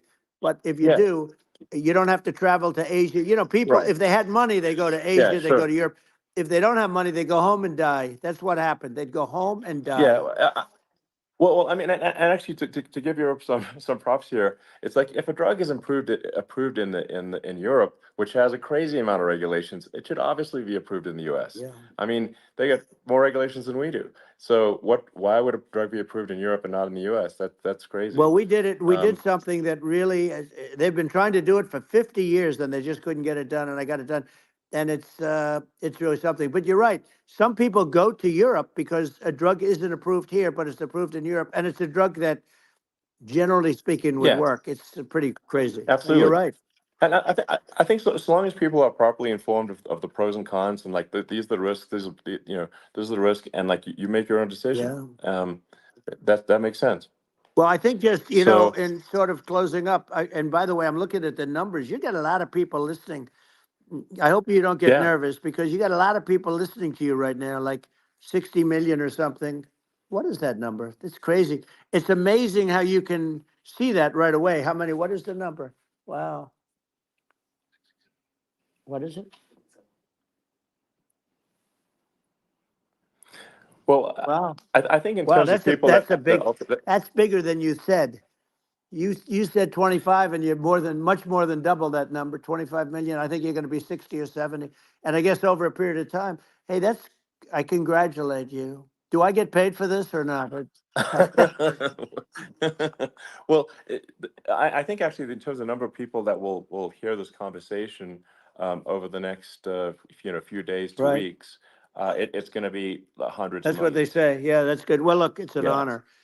I just asked this, are you better off now or were you better off when I was president? Nobody's better off now. People, we put out polls on that and nobody's better off now. Inflation has killed it.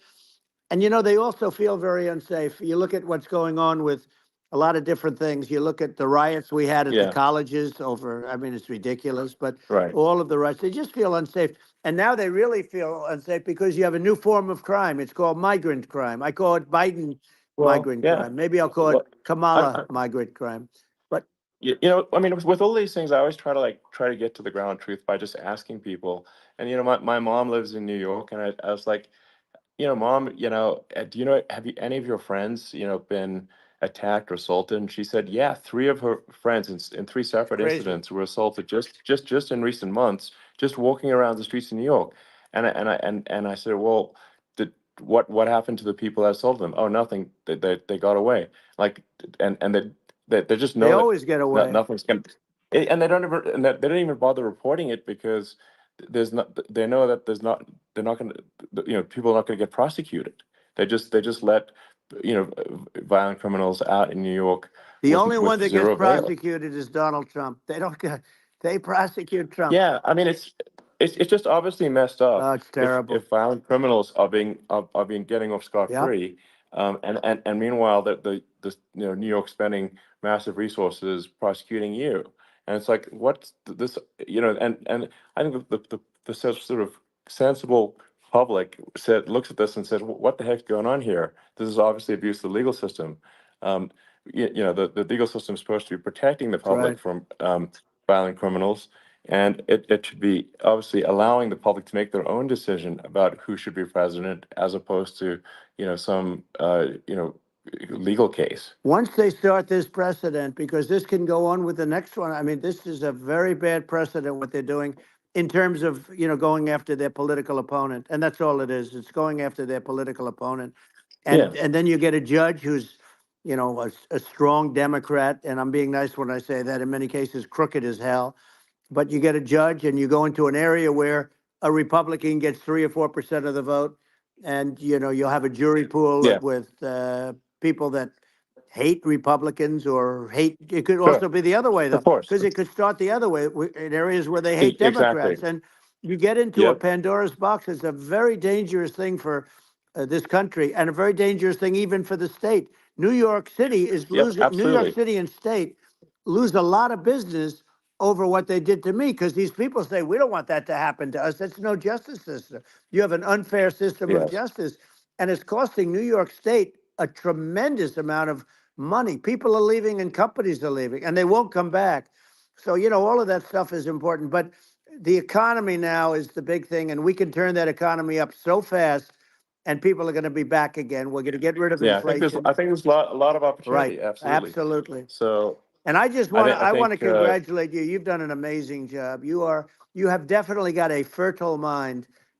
We can talk, you and I can talk about well, rockets see, and, it's kind of you to say. Thank well, you. tunnels. We can talk about tunnels and rockets and electric cars, so many things. And now you're into the AI, and that's going to be another beauty, I'll say. So Yeah. it's an amazing thing you've done, Elon. It's an amazing thing, and I Well, congratulate you. I mean, thank you. And well, I mean, I just to say here, here's to an exciting, inspiring future that people can look forward to and be optimistic and excited about what happens next. And that's the kind of future that I think you will bring as president, and that's why I endorse you. Well, I appreciate that. That endorsement meant a lot to me. Not all endorsements mean that much, to be honest. Your endorsement meant a lot. And, we have a phrase, make America great again. It's pretty simple, but it really says that we want to make America great again. And we can do it. We can do it now. But if we were going to suffer another 4 years like we've suffered for the last 4 years, I'm not sure the country can ever come back. That's how bad it is. It's so bad. We have to do a lot I of think that's a things. very real Yeah, risk. it's a big That's a risk. very real risk. Yeah. And it's, I'd just like to note to people listening, like I've not been very political before, and if you look at my record, I've actually been. I'm not like some they try to paint me as like a far right guy, which is absurd because I'm like making electric vehicles and solar and batteries, helping with the environment, and I actually I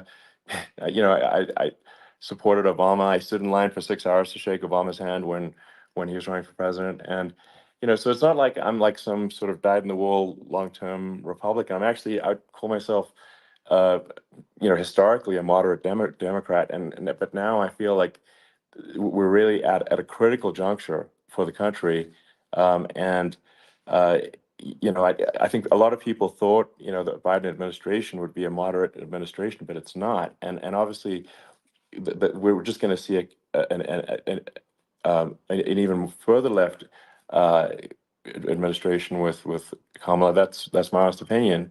I mean, her dad is literally. I mean, she was brought up as an actual. Her dad is a Marxist economist.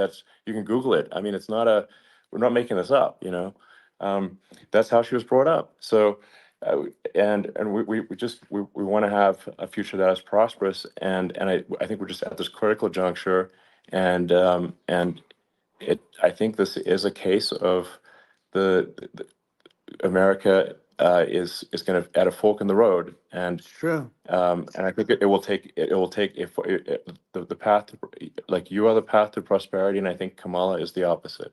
Then that's my honest opinion. I'm gonna get attacked like crazy, and I've also experienced quite a bit of lawfare myself, and but I'm just trying to tell people my honest opinion, and I haven't been really active in politics before, and I'm just trying to point out that my track record historically has been moderate, if not moderate, slightly left.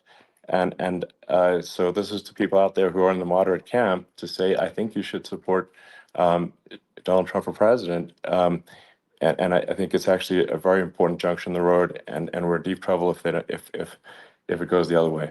Well, I want to thank you. And, I actually always did think of you as somewhat left. I must say that. So it's Yeah. even more of an Well, honor to have yeah. your endorsement. I know how strong you feel about it. But, when you think of her, San Francisco, 15 years ago, I had a great friend, Bob Tish. He said it's the greatest city in America. And now it's almost not livable there. And California likewise. And she was involved in the destruction of San Francisco and the destruction of California. And she will be involved in the destruction of our country if people are so unwise as to elect her. And I hope that doesn't happen. And I hope the elections are going to be run honestly. And we're going to turn this country around. We're going to do things that, and we can do it fairly quickly. And we have to get rid of the criminals that have been, given to us by other countries as they laugh. They laugh at Yeah. us. They think we're stupid to accept these people. These are radical, stone cold killers in many cases and terrorists. And they're in our country by the hundreds of thousands. Yeah. And we have to take Yeah. them out. Yeah, I mean, if I could summarize it, perhaps, I think these are issues that I think most people in America would agree with, which is that we want safe and clean cities, we want secure borders, we want sensible government spending, we want to restore both the perception and reality of respect in the judicial system, just stop the lawfare, and I think that's like, and how are those even right wing positions? I think those are just that's just common sense, and that's I mean, would you agree with that? 100%. I don't understand, the whole, they call it progressive. They don't like the word liberal anymore, but call it liberal or progressive. I don't understand how somebody could say that it's okay for them to empty prisons into our country. And again, I told you their crime Yes, rates definitely all not over the world okay. are going way down, which makes sense. In fact, the next time what we'll do is, if something happens with this election, which would be a horror show, we'll meet the next time in Venezuela, because it'll be a far safer place to meet than our country. Okay, so we'll go, you and I will go, and we'll have a meeting and dinner in Venezuela, because that's what's happening. Their crime rate's coming down and our crime rate's going through the roof. And it's so simple. And you haven't seen anything yet, because these people have come into our country and they're just getting acclimated. And they don't know about being politically correct law enforcement or lack of law enforcement. And our police, I have to just end with this. We have great police. We have great law enforcement, but they're not allowed to do their job. They have to be able to do their Yeah. job without being destroyed. Well, absolutely, and it's obviously demoralizing if you're a police officer risking your life to arrest violent criminals who could kill you and do kill you sometimes, and then you arrest the violent criminal, and then the DA doesn't prosecute, and that's let the guy out. Yeah. Well, then, like, why should a police officer risk their life to arrest a violent felon Well, even worse, if Elon, nothing's going to happen? even worse, they prosecute the police officer. They go after it and they prosecute the police officer, and they take away his pension. They take away his Yeah. job. He loses his family. He loses his house. Well, I thought it was very telling, like incredibly telling, that when there was that case where sort of a gang of thugs beat up police officers. I think it was in Times Yep. Square in New York, and and then nothing happened to those guys. They were let out, zero bail, and I think a bunch of them were given free tickets to California. Well, what is I mean, that is a gross indignity against the United States, and that's how, I mean, this is insane. Like, have we lost all pride? What that how can such a thing be allowed to occur? I've never seen anything. We see where they get shot. It's a very dangerous profession, but it's something they're very proud of, and they want to be able to do their job. But I've seen them get shot. I've seen a lot of things, but I've never seen where these guys are standing in the middle of a big street, everybody watching them, and they're literally boxing, like punching, stand up fighting a police officer. There were two of them, and you Yeah, had about six yeah, of these yeah. guys, and they're punching the hell out of them. And in their own country, they would be dead if they did that. They'd be shot. Yes. They would be shot instantly. And they come from these countries, and it's taking them a while to realize that we don't do that in this country. But in their own country, Yeah. if they stood on a street and had a fight with a police officer, they would be shot. There's no political correctness. And it's such a sad, Yeah, it's it's just such a sad thing to see. And that's the reason you have crime, by the way, yeah, because we don't do anything about yeah. it.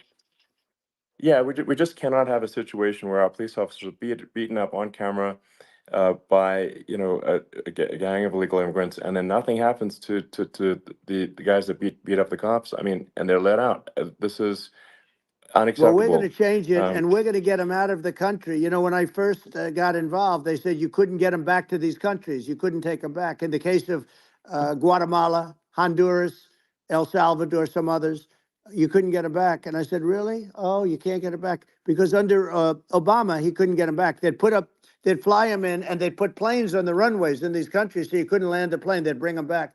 And the generals told me, sir, we can't bring them back. The countries won't accept MS-13 gang members. They won't accept them. And I said, really, how much do we pay these various countries in terms of economic aid, which is also somewhat ridiculous?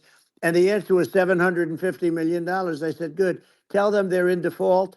They're delinquent. We're not paying them anymore because they won't accept Yeah, it. it's And you know what happened? They all called me, yeah, every yeah, one of them. They said, we would be honored to take them back, sir. We would be honored. It was so easy. But it's one of those things. And we got it back. We took in so many, the MS-13 is probably yeah. the worst gangs in the world. They're the most vicious, violent. We took them out of here by the thousands and got them out of here. And their countries took them back. And because I said, you're not getting any more economic aid. And once I said that, they were nice. They wouldn't take them back for Yeah, Obama. They yeah. wouldn't take them back for anybody. And now we have a problem because we have this guy, and they don't take him back anymore with Biden because they don't respect him. Yeah, yeah. It's just gotta be done. We just can't have uh whether they're citizens or not citizens. We can't have, because they won't prosecute citizens either, not just illegals. So that if it's you can't have violent, repeat violent offenders that are not that don't get That's incarcerated, right. because they will obviously, by definition, continue to hurt people. And I think where part of this comes from is that there's and I do sort of consider myself liberal in some ways. I mean, it's just that you want to have empathy for Right. people. Obviously, you want to have empathy for people. I totally agree with that. You want to have empathy, but you also have to have empathy for the victims of the criminals. And if you just have empathy for the criminals, it's actually shallow empathy. It's not real. You're not thinking. You have one layer deep empathy. You got to say, like, what if you don't incarcerate this person? Who are they going to uh, hurt? Who are they might kill someone. They might rape someone. If you don't incarcerate them, you have to have empathy for the victims. And there's a lack of empathy for the victims of the criminals, and too much empathy for the criminals. It doesn't make sense. That's why you want to have deep empathy for society as a whole, not shallow empathy for That's right. criminals. And we have to give our police officers the dignity and the respect that they deserve. And we have to let them do their job. They can do a great job, but we have to let them do their job. And if we don't do that, it's going to all disappear. There's never been a society like this where you're allowed to do anything you want and nothing happens. And I'm talking about violent crime. And it's going to get more violent because these are really, really violent people. And we're going to get them out of our country, and we're going to get them back to because they were sent here by the presidents and by the various people that run those countries. And I know every one of those guys. And they're smart people, and they're streetwise people. And they really think that the USA is stupid. They think we're run by stupid people, and they happen to be right.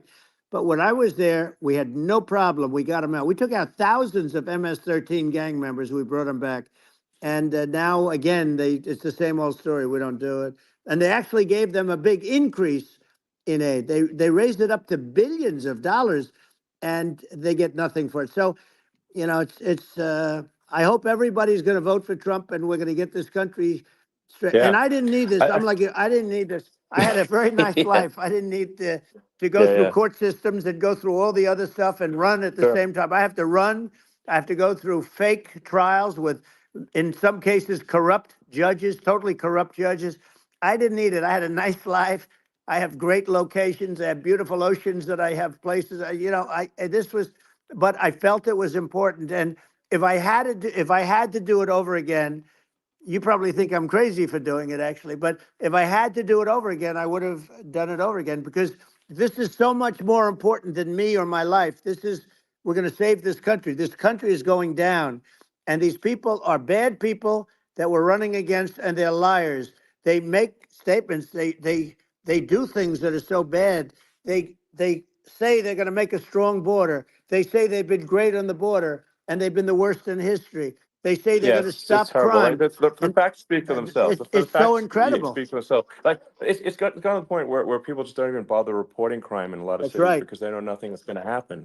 Um, that's what I hear anecdotally from people all the time.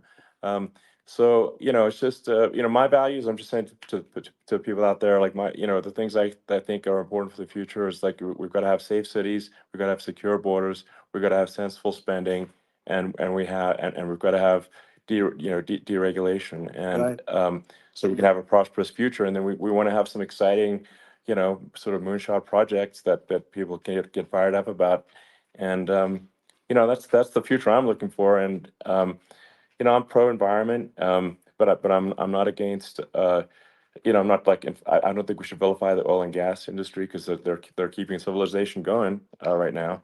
And but I do think we want to move at a reasonable speed towards a sustainable energy economy. Those are my values, and I think and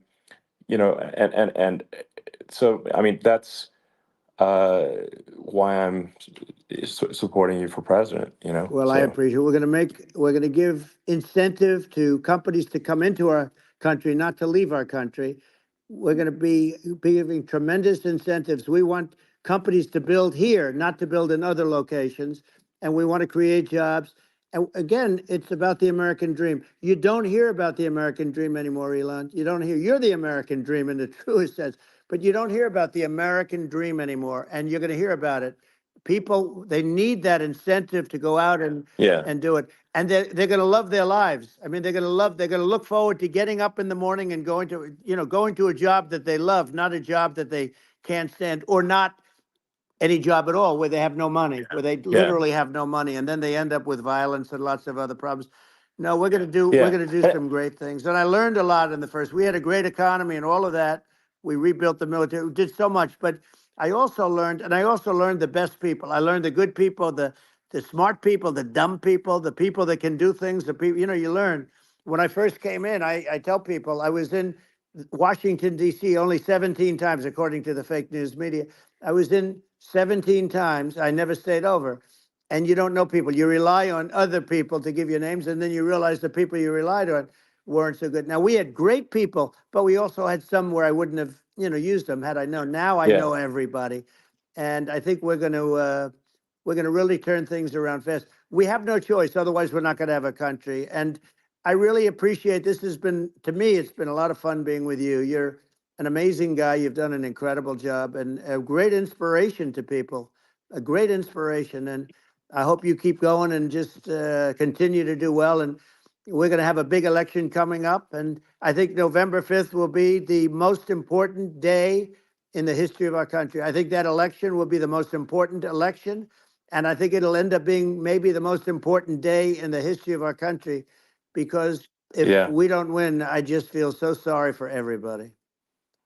No, I think we're at a fork in the road of destiny of civilization, and I think we need to take the right path, and I think you're the right path. So I think Well, that's what it comes down to. thank you very much, Elon. It's a great honor, and we'll do it again sometime. And it's been really fun, and I hope you got a lot of viewers. I hear you got a lot, but I hope you Sure. got Yeah. I know you got a lot of them. So I appreciate it. I'll see you soon. All right. Sounds good. Thank you. Thank you, Elon. Thank you very much. Bye.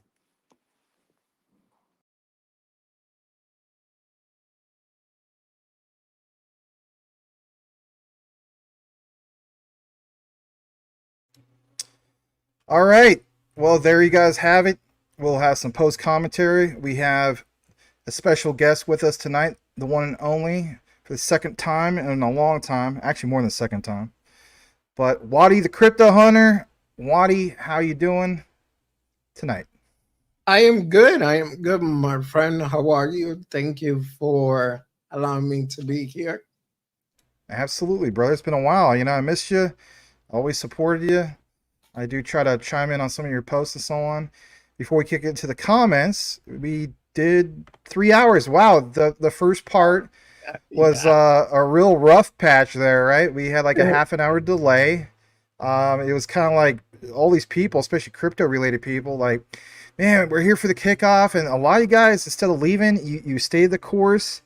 I saw some of the comments you guys made, which was, like, you know, this comment especially. Real Americans are literally starving for the truth, need more of this for real. And the way I look at it is whether you're voting left, right, whatever the case be, all right? But we listen to deep dives. We listen to these two guys, Trump and Elon Musk, do their own deep dive, if you will, about what's going on with the country and so on. And while a lot of us were hoping they would mention, blockchain, DLT, and all this and all that, there's a little taste of that towards the end, from what I gathered, because just like you, Wadi, stuck around for the whole thing. But a little bit more about your takeaway other than that delay. I'm so glad that they got that worked out. I mean, there seemed like there was a DDoS attack, and then all of a sudden on my other tab I could hear it, boom, it comes on. I'm like, that's why you interrupted her, but I was like, hey, it's going, you know what I mean? Let's just tune into it. So your thoughts, buddy? Good to have you, by the way. Thank you again, Max. Always a pleasure, and I appreciate you. No, it's funny because what I was saying in the chat earlier is that Elon literally got a threat from the UK about the Donald Trump interview, which I was like, wait, what does the UK got anything to do with this, right? And yeah, I mean, I was kind of, disappointed that it didn't start in time. But at the same time, bro, it was a great interview. Elon managed to get everything fixed right away. I guess the thing that disappointed me the most is that I didn't hear any crypto talk. Yeah, very, very little at the end. Like, it says saying regulation, unregulation, decentralization, I think a little bit, and that was it. Yeah. But no real, like, let's say, hey, when I'm president, Bitcoin is going to go to the moon and yada, yada, yada. I mean, at the Bitcoin conference, he did great, to be honest with you. But when I was expecting a little, at least 20 minutes of Bitcoin talk. But it's okay, though. Other than that, I think Trump did great. I think Elon did a better job at being an interviewer. And they did everything uncensored, which was the best part. Yeah, I'm glad you point out. My thing was also, it's like, no matter who you're voting for and so on. I mean, like I posted earlier, like, I mean, I could sit down. I mean, I'll do a disclosure. Once in a while, I'll have a beer. It's got to be like PBR or something like that. Most beers are too bitter for me. It's not my thing. Like a Heineken or something like that. But I could totally see myself sitting down and having a beer or a soft drink with, both these guys, actually. And to me, it seemed like they were trying to be transparent. They were trying their best to address a lot of things. Yeah, the disappointment of not hearing what we want to hear in regards to crypto land and so on. But, it's also politics. Let's just be honest about that. Trump addressing the whole thing of the BTC conference. Obviously, he's there. That's the main topic. So he's going to talk about that. So I get it. I guess that was the only real disappointing thing other than starting late and so on. He did talk about some other things, obviously, that need to be addressed. Let's just be honest about it. Yes. He did bring up the whole thing of the Iron Dome again. I thought that was really interesting. I don't know if you noticed, like, ever since, I would say, post-assassination attempt, he has brought that up, I would say, about 2 or 3 times. So there's a little bit more emphasis on that. I don't know if I will, do a video summary. I'm sure you guys can get that other places and so on. But we are so glad to be able to bring that to you guys live. Just real quick, I know some of you guys are wondering, well, what happened to Will Fix? Will sent me a message, the time difference and so on. He's got to be up real early with his wife in the morning. But he wanted me to thank all you guys. As you guys know, we're doing a dual stream. In the past, many months ago, was about 9 months ago, we used to do shows like once or twice a week together. But shout out to all you guys on the Will Fix channel. We're still going to continue this just a little bit to get more of some insight from you guys and so on. But, you know, we did reach about 960 on the combined line, so really do appreciate that, you guys. And with that also said, I do want to take a moment to welcome our guest and highlight his channel. It is Wadi the Crypto Hunter, and here is his channel. Let's start off with YouTube, and as you can see right here, you can give him a follow. He is over at Wadi the Crypto Hunter, just like it sounds. And basically speaking, he covers quite a few things. If memes are your things, Wadi's definitely your guy on that. He does analysis on certain things, and you know, like TNA. Believe it or not, I have some things I'll try to get into tonight with you guys in that regard. I do want to respect your time, sir. Here's also his X. You can give him a follow on X. You're killing it on X, by the way. I don't know what you did to. I mean, man, you had your own little bull run in regards to your X following. And with that said, let me have you come back into the frame, brother. So just talk a little bit about, like, for example, your YouTube, your X, anything in particular you want to share real quick before we get back into some of the comments and talk a little bit more about, you know, the live Donald Trump, Elon Musk interview. Go ahead. Yeah, I mean, first, you really didn't have to, shout me out, but I appreciate you like always, bro. Yeah, my X is basically, I've been focusing more on X than Twitter, but there's also a little situation where I was getting bought and everything. And yeah, I mean, it's still going on here and there. But other than that, I actually did an audit, and it turns out that at least 15,800 are real followers. So that's great. What I usually cover is meme coin stuff, real crypto, blue chips, technical analysis, a little bit here and there.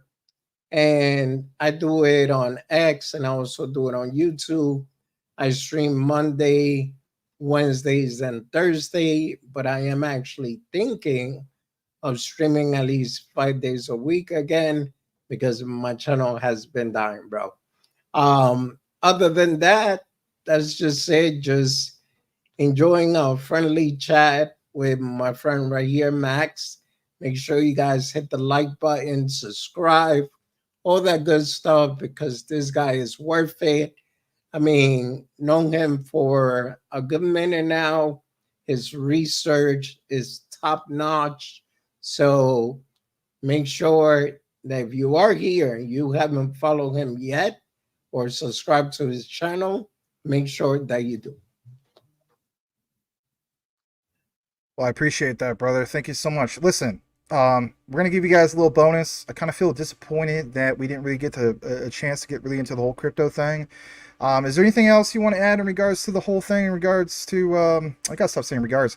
The interview. Anything more that No, where you I feel mean, like? the thing is, like, he did address a couple of things. Like, look, it's no secret. I'm in the crypto space, but I also am a low income person. So, as me personally, what everyone has experienced with the Biden administration, especially us, the lower class, it's like, dude, you got money to send everywhere else, but you don't have money to actually support the American here. And that's my biggest issue. So, Donald Trump, according to him, that's things that he's going to fix. He's going to make America great again. Inflation is crazy. Uh, I used to buy, literally speaking, Chinese food for about $50, right? For everyone. Bro, now I end up paying like about $100 to $80 for everyone. So things are getting expensive. And like I said, going back to just the whole interview in general, I do believe he did great. I did call Donald lying. I made a post about it because he was like, wow, 65 million. How many is that? 25 million listener? No, Donald. The highest it went, it was 1.3 million listener. I don't know if you saw that, Max. And then it went down to 1.1 when he was saying that. But I was laughing. I mean, hey, I still prefer Donald Trump over the Biden administration or Harris administration because I feel like we suffer way too long when it comes to crypto because of them. Very valid points. I'm with you 100% on that. As far as the whole viewership thing, I mean, it's, you know, a lot of us assume that he's just looking at the whole thing on, the X space. And it's like, wow, are you blind? You're way off. He could have got some intel with somebody in the house saying, hey, look, combined on X, YouTube, all major platforms, media, that's what it is. I don't know. Sounds like I just don't know. We're gonna check out some more of you guys' comments. The bonus I have for you, and while you're willing to, you're welcome to stick around. It's my investor place coverage because they had a big update in regards to, what everybody's wondering about. Everybody's wondering, are we ever going to get to, is altcoin season going to happen? Well, as we know, and you cover this very well, you don't think I pay attention. A lot of times I'm driving home and I'll listen to some of your replays, believe it or not, and you do that little analysis. Yeah, you do really good on your technical analysis and so on.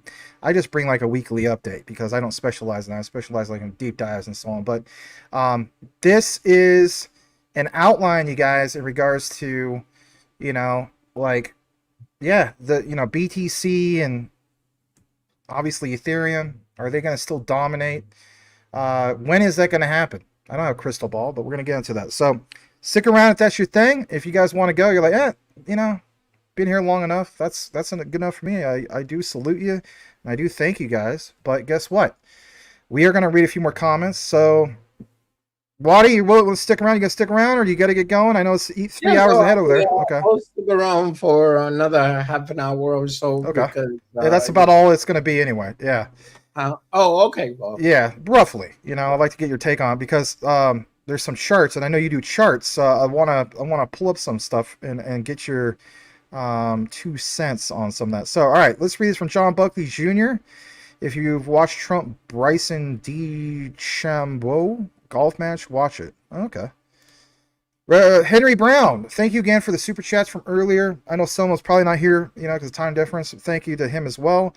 But you, Elon Musk, Michael Cornwell. All you guys dropped super chats tonight. That was super nice of you. Thank you. That. I was like, what is that about? Yeah, that's Michael Cornwell. He changed his name a long time to Elon Muff. It's hilarious. Anyway. Z, aka Jeff Pruden, thank you.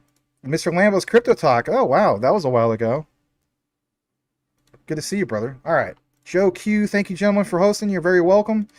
Shout out to everybody from the Will Fix side of things. I guess we still have 67 watching over there, 88 over here, 616 on X. My God, 772 on the combined. You guys rock. All right, what we're going to do now is recognize Z, Jeff Pruden, Max and family, always amazing shows. I'll try to come by more often. Bless you. I'll see you guys in the next. Later's family. Wadi, you the man too, bro. Appreciate you. All right, Stefan Eckel. Been 12 minutes behind, watching and still talking Twins crypto. Nice letting you know that. Oh, no problem. Let's read this from Phoenix and Dragon. Shout out to BSV community. BTC is not the future. It's normal. They don't mention, and ISO 222 are still secret governmental projects under non-disclosure. Right, NDAs, you guys. That's a great point. Too much people watching to mention digital assets. And to tell the truth, with them not mentioning crypto means a lot. Those who know. Yes, if you don't know, now you know. All right. Carl Davison, is the QFS ledger a scam? I'm going to say no, but, depending on what you're talking about. Are you talking about the quantum financial system as a conglomerate? Are you referring to specifically some random token that actually is called that? Give me some clarification. Dumb money always has been my issue. He says spring 2025. You think that there's going to be a takeoff. I think it's going to be either that or especially the height has to be when the mandate happens, November 2025. Again, I don't have a crystal ball, but that's the research I've done. Brandon, 21 Gaming in the house. When everything goes to the moon and then some. Looking forward to finally playing some Madden with you, brother. Maybe some NBA Jam or something like that. And yeah, great space. Thank you so much for that. It skipped a few minutes. Okay, you're just on time. And Brandon Mays, Better Days. Hey, Brandon, welcome. Glad to have you. All right, what we're going to do now is give you some of that bonus coverage. Smash like, follow Wadi, Will Fix if you haven't done so already. And we're going to give you some bonus because we didn't get to talk about some crypto really tonight. Just a lot of politics, right? And I don't really do these type of things. But that's what we were hoping for, that they would talk about distributed ledger technologies and use cases and, maybe, just Trump mentioning, hey, yeah, I did see that Ripple won their SEC case. Just something. And didn't have it. So, yeah, I mean, that's what I'm saying. Like, okay, if you heard, I don't know if you was in the space when Donald Trump Jr. was actually talking.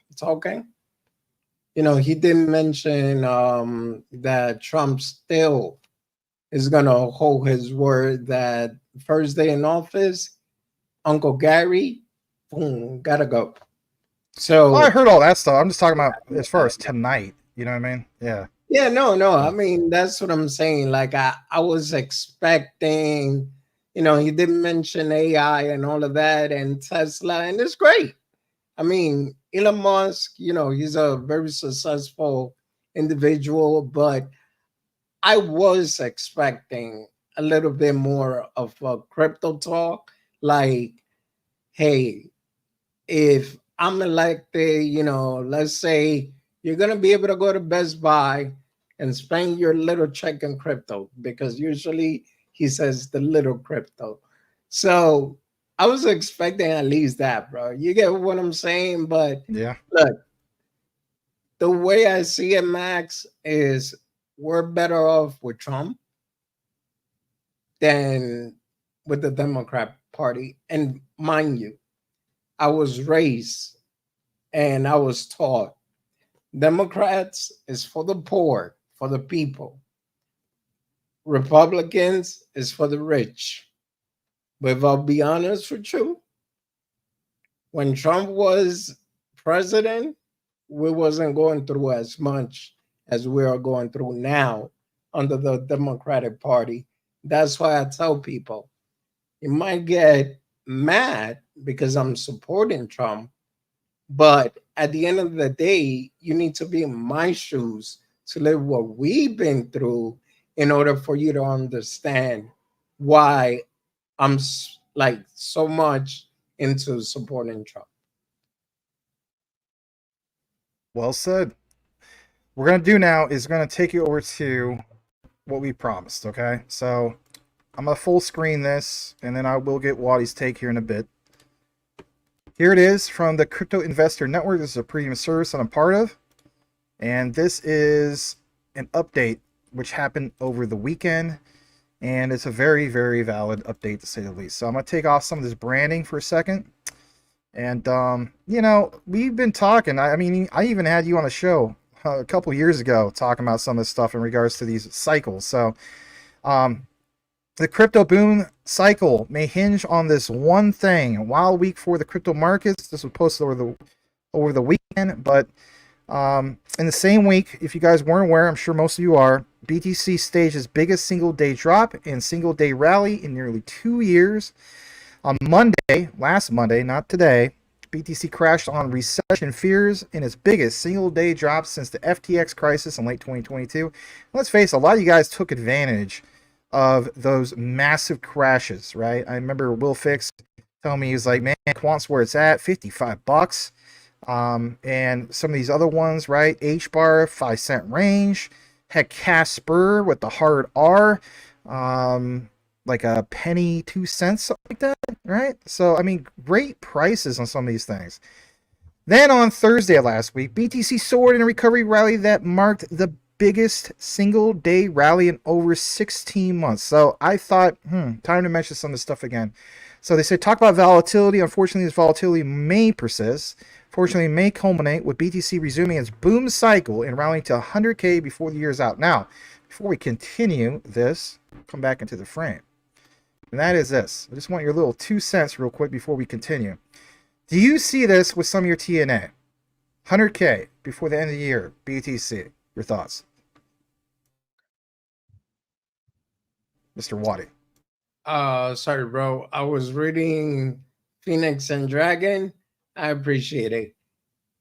Backtrack a little bit to the last part. I heard just that right there on the bull. You know, okay. BTC resume its boom cycle, rallying 100K before the year's out. Do you agree with the hypothesis, or you're like, eh?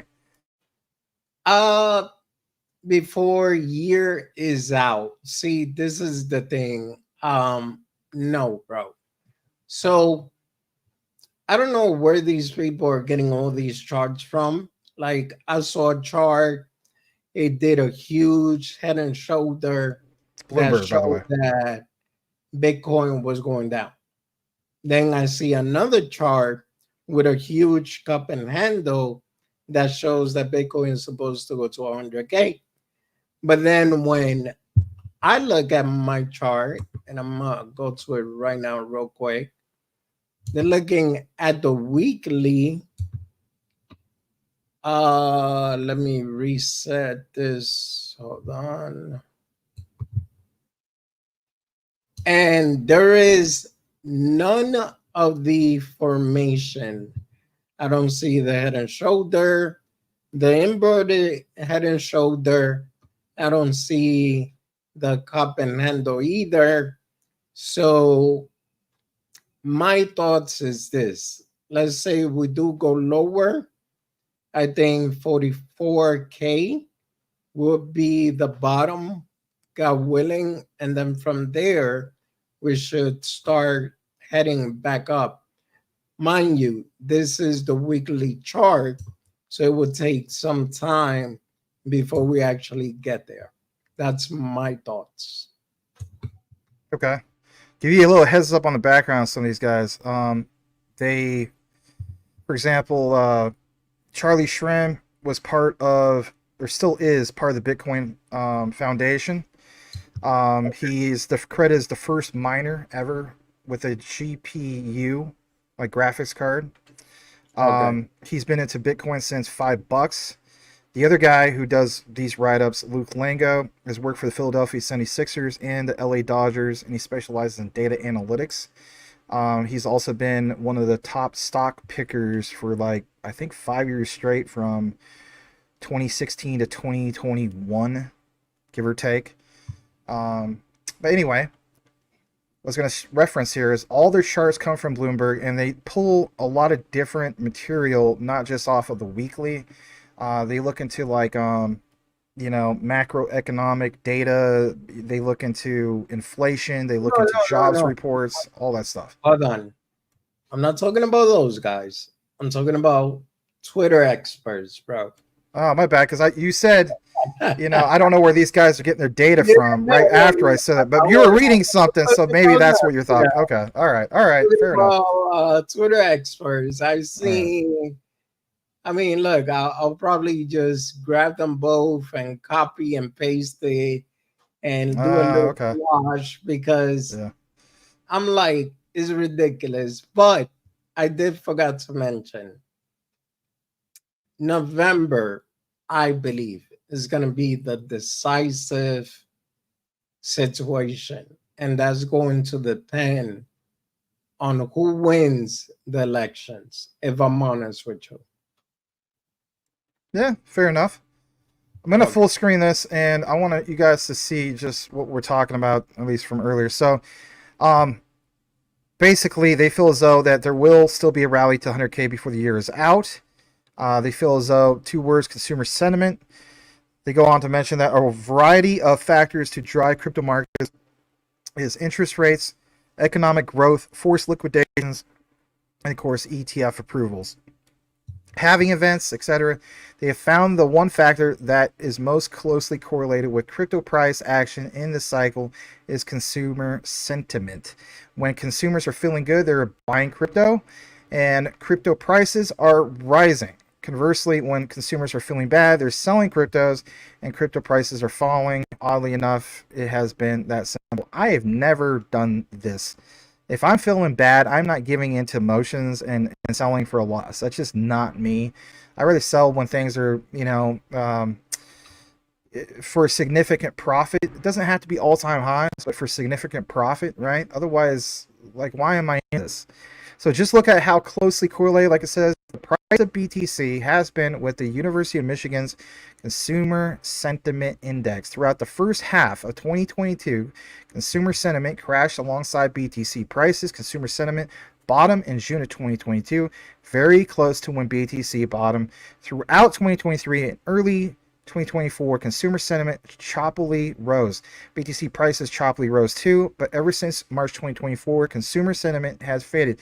So has the price of BTC, which maybe, not coincidentally, peaked in March too. Here's the reference of what they're talking about. And, again, you guys, this is aside from Bloomberg, but we talked about this, I believe, last time I was with you guys. So I was with you guys last Monday. I know it's not how it used to be where it shows every day. But we did talk about this, I believe, last week, and that's interesting. And another thing that's interesting is when you see where it says the dynamics of BTC are a lot more complex. They find it very interesting how closely correlated consumer sentiment and crypto prices have become over the past 2 years plus. But they think it's fair to say that crypto market rebound over the next 12 months hinges on a consumer sentiment rebound.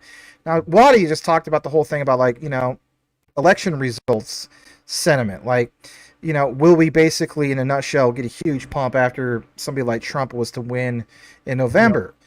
But look at this. Fortunately, they think this is coming. They discussed previously that they feel as though there's tremendous similarities between today and the second half of the 90s. As we know, what was it, 1987, for example, that started the biggest crash in the stock market, or recent crash, I should say. The one that really, really stood out was called Black Monday, give or take. During the second half of the 90s, economy, I should say, broadly remained on a stable footing thanks to widespread growth of the emerging internet industry. There has been economic scares throughout that period which weakened economic activity and compelled the Fed to proactively, not reactively, cut interest rates while the economy was still expanding. They have that similar situation today. And, some of you guys may get bored with some of this stuff because you're like, I just like it when Max does deep dives, my favorite coin. But at the end of the day, guys, I want you to understand that whether I like it or not, or whether you like it or not, until we get to the point of these altcoins that we're invested in become the dominant ones, BTC and Ethereum are still 81% of the overall crypto market. You have to pay attention to what they do in their dominance to have a broader sense of what the overall crypto market is going to do. So this next statement, the economy is broadly on stable footing thanks to widespread growth in the emerging AI industry. Well, we heard a little bit about AI tonight from Elon Musk and Trump, but there have been economic scares such as the current sudden weakening in the labor markets, which will compel the Fed to proactively, not reactively, cut interest rates while the economy is, of course, still expanding. Goes on to mention about rate cuts. Everybody's paying attention to this. Some of you guys do the live streams about, Jerome Powell and, Fed meetings and so on. I don't do it hardly at all, but you do pay attention to it. So about that, the market is currently pricing in 100% odds of a rate cut by September and 5 full rate cuts by January 2025, implying 5 cuts over the next 4 meetings. That's pretty big. So one of the meetings, according to the market, will have a jumbo 50 basis point cut. I haven't seen that in a long, long time in regards to that much of a cut. Sometimes 25 basis points, but not necessarily 50. But those rate cuts should boost consumer sentiment. Don't ever forget it. This next part. This is exactly what happened in the second half of the 1990s. I know some of you guys pay attention to this. Some of you guys are new to crypto, but I think you really should look into this. This is really interesting. That's why I'm bringing it to you guys tonight. In summer of 1995, the Fed cut interest rates after hiking them throughout 1994.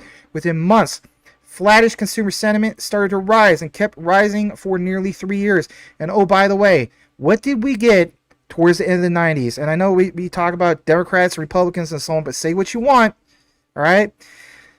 When Bill Clinton left office, what did we get? We got a surplus. So is this positive sentiment? All right, I'm not trying to put an endorsement on anybody. Don't get it twisted, because not like that. All right, but in the late summer of 1998, the Fed cut interest rates again. Were you guys aware of that? Shortly thereafter, consumer sentiment, which had been plunging bottom, and started to push steadily higher. This is bullish. I don't care who you're voting for. I do care who you're voting for, but that's not my business. Point, the proactive rate cuts of the 1990s were stimulative to consumer sentiment, and you see this top part: federal rate, or a federal funds target rate, lower bound, so on and so forth. Wadi, you're into charts. I mean, look at that. That's a pretty good reference that dates all the way back to June 30th, 1995, and then again in August of 1998. So if this is the first time since then, I think I want to pay attention to that just a little bit more before I get you to chime in, brother. Given the number of similarities we see between today's early innings AI economy and the early innings internet economy of the late 90s, we think that rate cuts today will have a similar impact as rate cuts back then. And keep in mind, the late 90s, right? So that's still Web 1 era. If so, that means consumer sentiment should rebound over the next 12 months. That's not bad. So, we always say count your blessings, count them one by one, count your blessings, see what God has done. If you haven't accumulated still, I've always stated this: your time may be running out. I know some people get tired of me saying that, but if anything, you're now given a second chance to still accumulate what you haven't reached your goals in. So, will it lay the foundation for crypto prices to steadily rebound? I think so, because again, these are the dominant ones. I'm not a fan of BTC, but I'm a fan that I want to see it do well in regards to it's still the dominant one out there, because alts will run with it. But look at this statement, guys. There's a myriad of factors that drives crypto prices. We know that. But it does seem to matter more than other things, and that's why this analysis we're following. So this part, there has been an easing of supply headwinds, with reports suggesting that Mt. Gox has already distributed about half of its BTC back to creditors. By the way, if they haven't, and there's fears of this, watch the market tank like you've never seen it tank before, because guess what? We talk about liquidity pools, guys.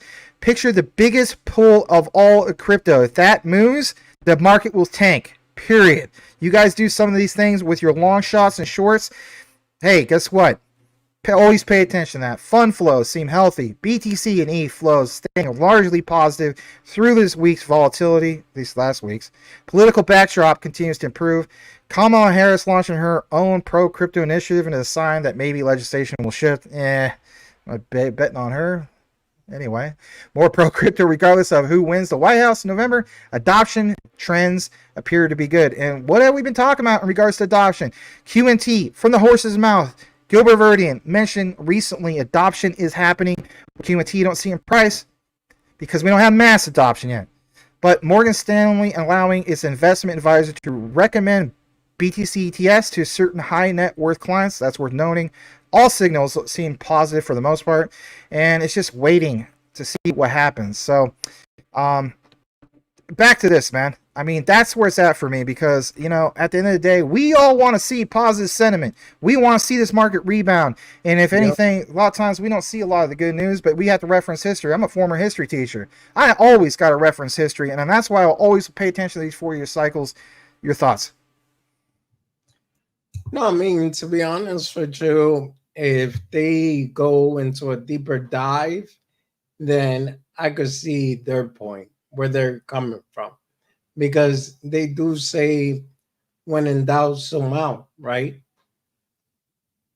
Now, these guys are like, I mean, I personally, I could see what they mean. I could see why they could be accurate. But the only problem I have, Max, is that I stopped listening to people and I started listening and looking at charts. Okay. If that's fair. Yeah. Yeah, no worries. I try not to focus on charts too much, but when they start referencing cycles, I'm paying attention to those cycles, because as we know, some people have it in their head that just because we had the halving a few months ago, that all of a sudden crypto is going to pump something fierce the day after. Don't work that way. It's like there's a gap.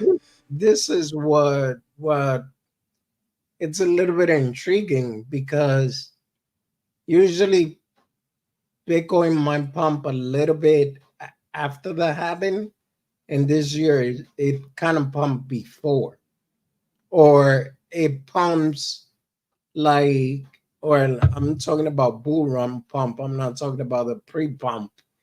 It pumps 160 days or so after the halving, right?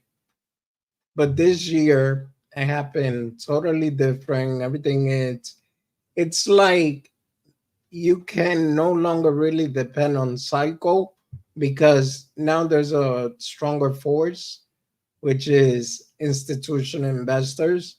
And what I mean by that, I mean BlackRock, Grayscale, and all of them. And you know what? That's actually a topic that I brought up with somebody else. And I was saying, look, even if Kamala Harris wins, yeah, a lot of people are saying chances is Bitcoin is going to dump. If Trump wins, chances is Bitcoin is going to pump. But there's one factor that we're not taking into consideration, which is, will BlackRock and all these institutions allow Bitcoin to dump further than 30K or so? Even though their average buy is more or less around 50. Okay. Well, with that said, huh? No, I'm saying fair enough. Yeah, I would say fair enough. I mean, I guess on some of the things, like, I agree with you. Some of the things I don't, because I mean, with Mount Gox, to me, that's those people in Japan, right? They got to get paid back. Yes. So it's Another- like people don't realize that there's action reaction. Like the Mount Gox situation is why, for the longest time, you didn't see even Japan fully go into, I guess you could say, crypto.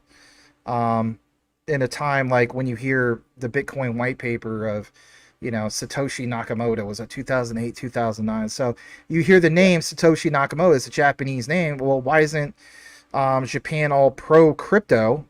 They were on the cusp of doing that, and then Mt. Gox happened 2014, and then to a sense that suppressed a lot of things in Japan. Then they realized, look, we missed the boat on Web 2. We're not going to miss the boat of Web 3. Yeah. If you look at like Jasmy, A Star, like those two, they're not going to miss the boat. They can't.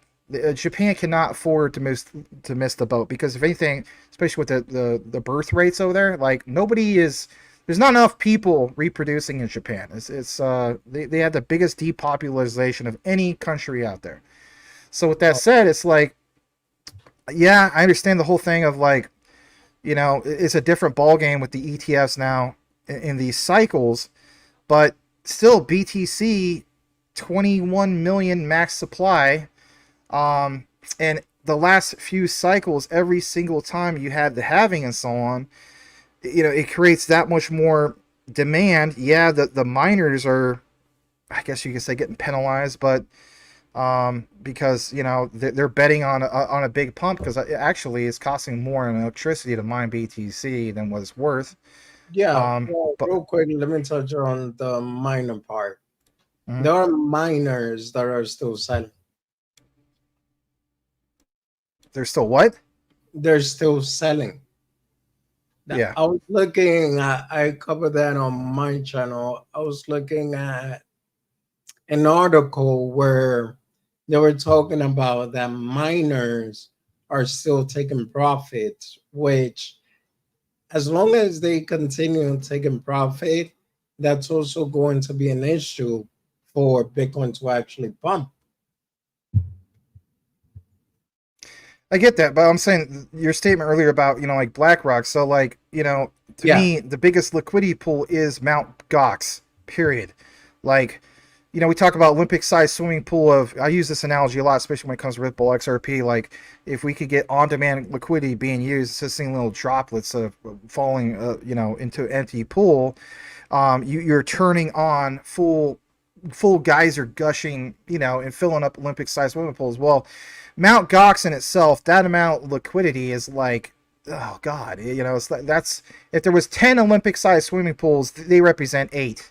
You know what I mean? So if that amount of liquidity moves, and they don't get this done, and there's still, I don't know, like second thoughts, like what are these people going to do with it? Are they going to sell their BTC, or are they going to they're gonna keep it parked where it's at? They're gonna take profits, or they just hold BTC, whatever that is. Until that answer is done, that will tank the market. Will that be the last big monumental tank? I could see that happening if they all decide to sell all at once. Then I could see a crash, right? But I'm saying, like, in regards to BlackRock, so like BlackRock still can't control that. Is the point I was trying to make, because those people are owed. That's what I'm saying.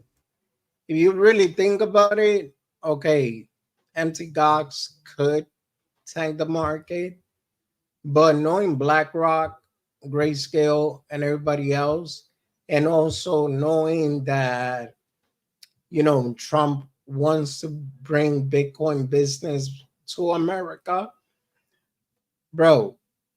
The way I see it is, what are the chances that those guys are gonna let the market drop hard without them putting their 2 cents into it?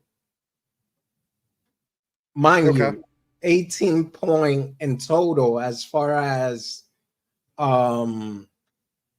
all the companies together. Last I checked, it was like 18.2 trillion between all the companies together. What is the total market cap of crypto? 2.5 today, more or less. 2.1 trillion, just increased a little bit on the 1 hour, probably because of the, I don't know, the interview. You never know. Yeah. So what I'm saying is, bro, like, just BlackRock, I believe there are 9 trillion asset manager, if I remember correctly. So just BlackRock on its own, bro, could pick up Bitcoin, in my opinion. Yeah. I think that was about it on regards to what they had on it. All the other ones was just some notes in regards to, like other coins and tokens and so on. But we're gonna do now, guys, is just read the last bit of comments, because let's face it, we're almost going 4 hours. I haven't done a WrestleMania for a while, but it doesn't mean I want to do it all the time, right? Do you do any WrestleMania over on your platform, Wadi? Nah, bro, I keep it simple, but kind of boring, but it's all right, man. As long as the right info is being put out, right? Exactly. All right, let's see here. Let's go further down. Yes, we did read that one before. Thank you for that, Bobby Jonas. I think I read some of these earlier. Yeah, my bad. All right, so let's see what last comments that we have. Oh, yeah, that was a long time ago. My bad. I didn't mean to click on that, but that's okay. Yeah. All right. I remember the last one you read was right here. Yeah, because the last one I read was this one, so it's this one. Yeah. Phoenix and Dragon, by the way, for Wadi. Okay, you can read that one. Yeah, I read that, and oh, you did? Okay. Yeah, my bad. So we read some of this stuff. Australian Digital Identity Trust Exchange launched by end of 2024. That was 8/13. Okay.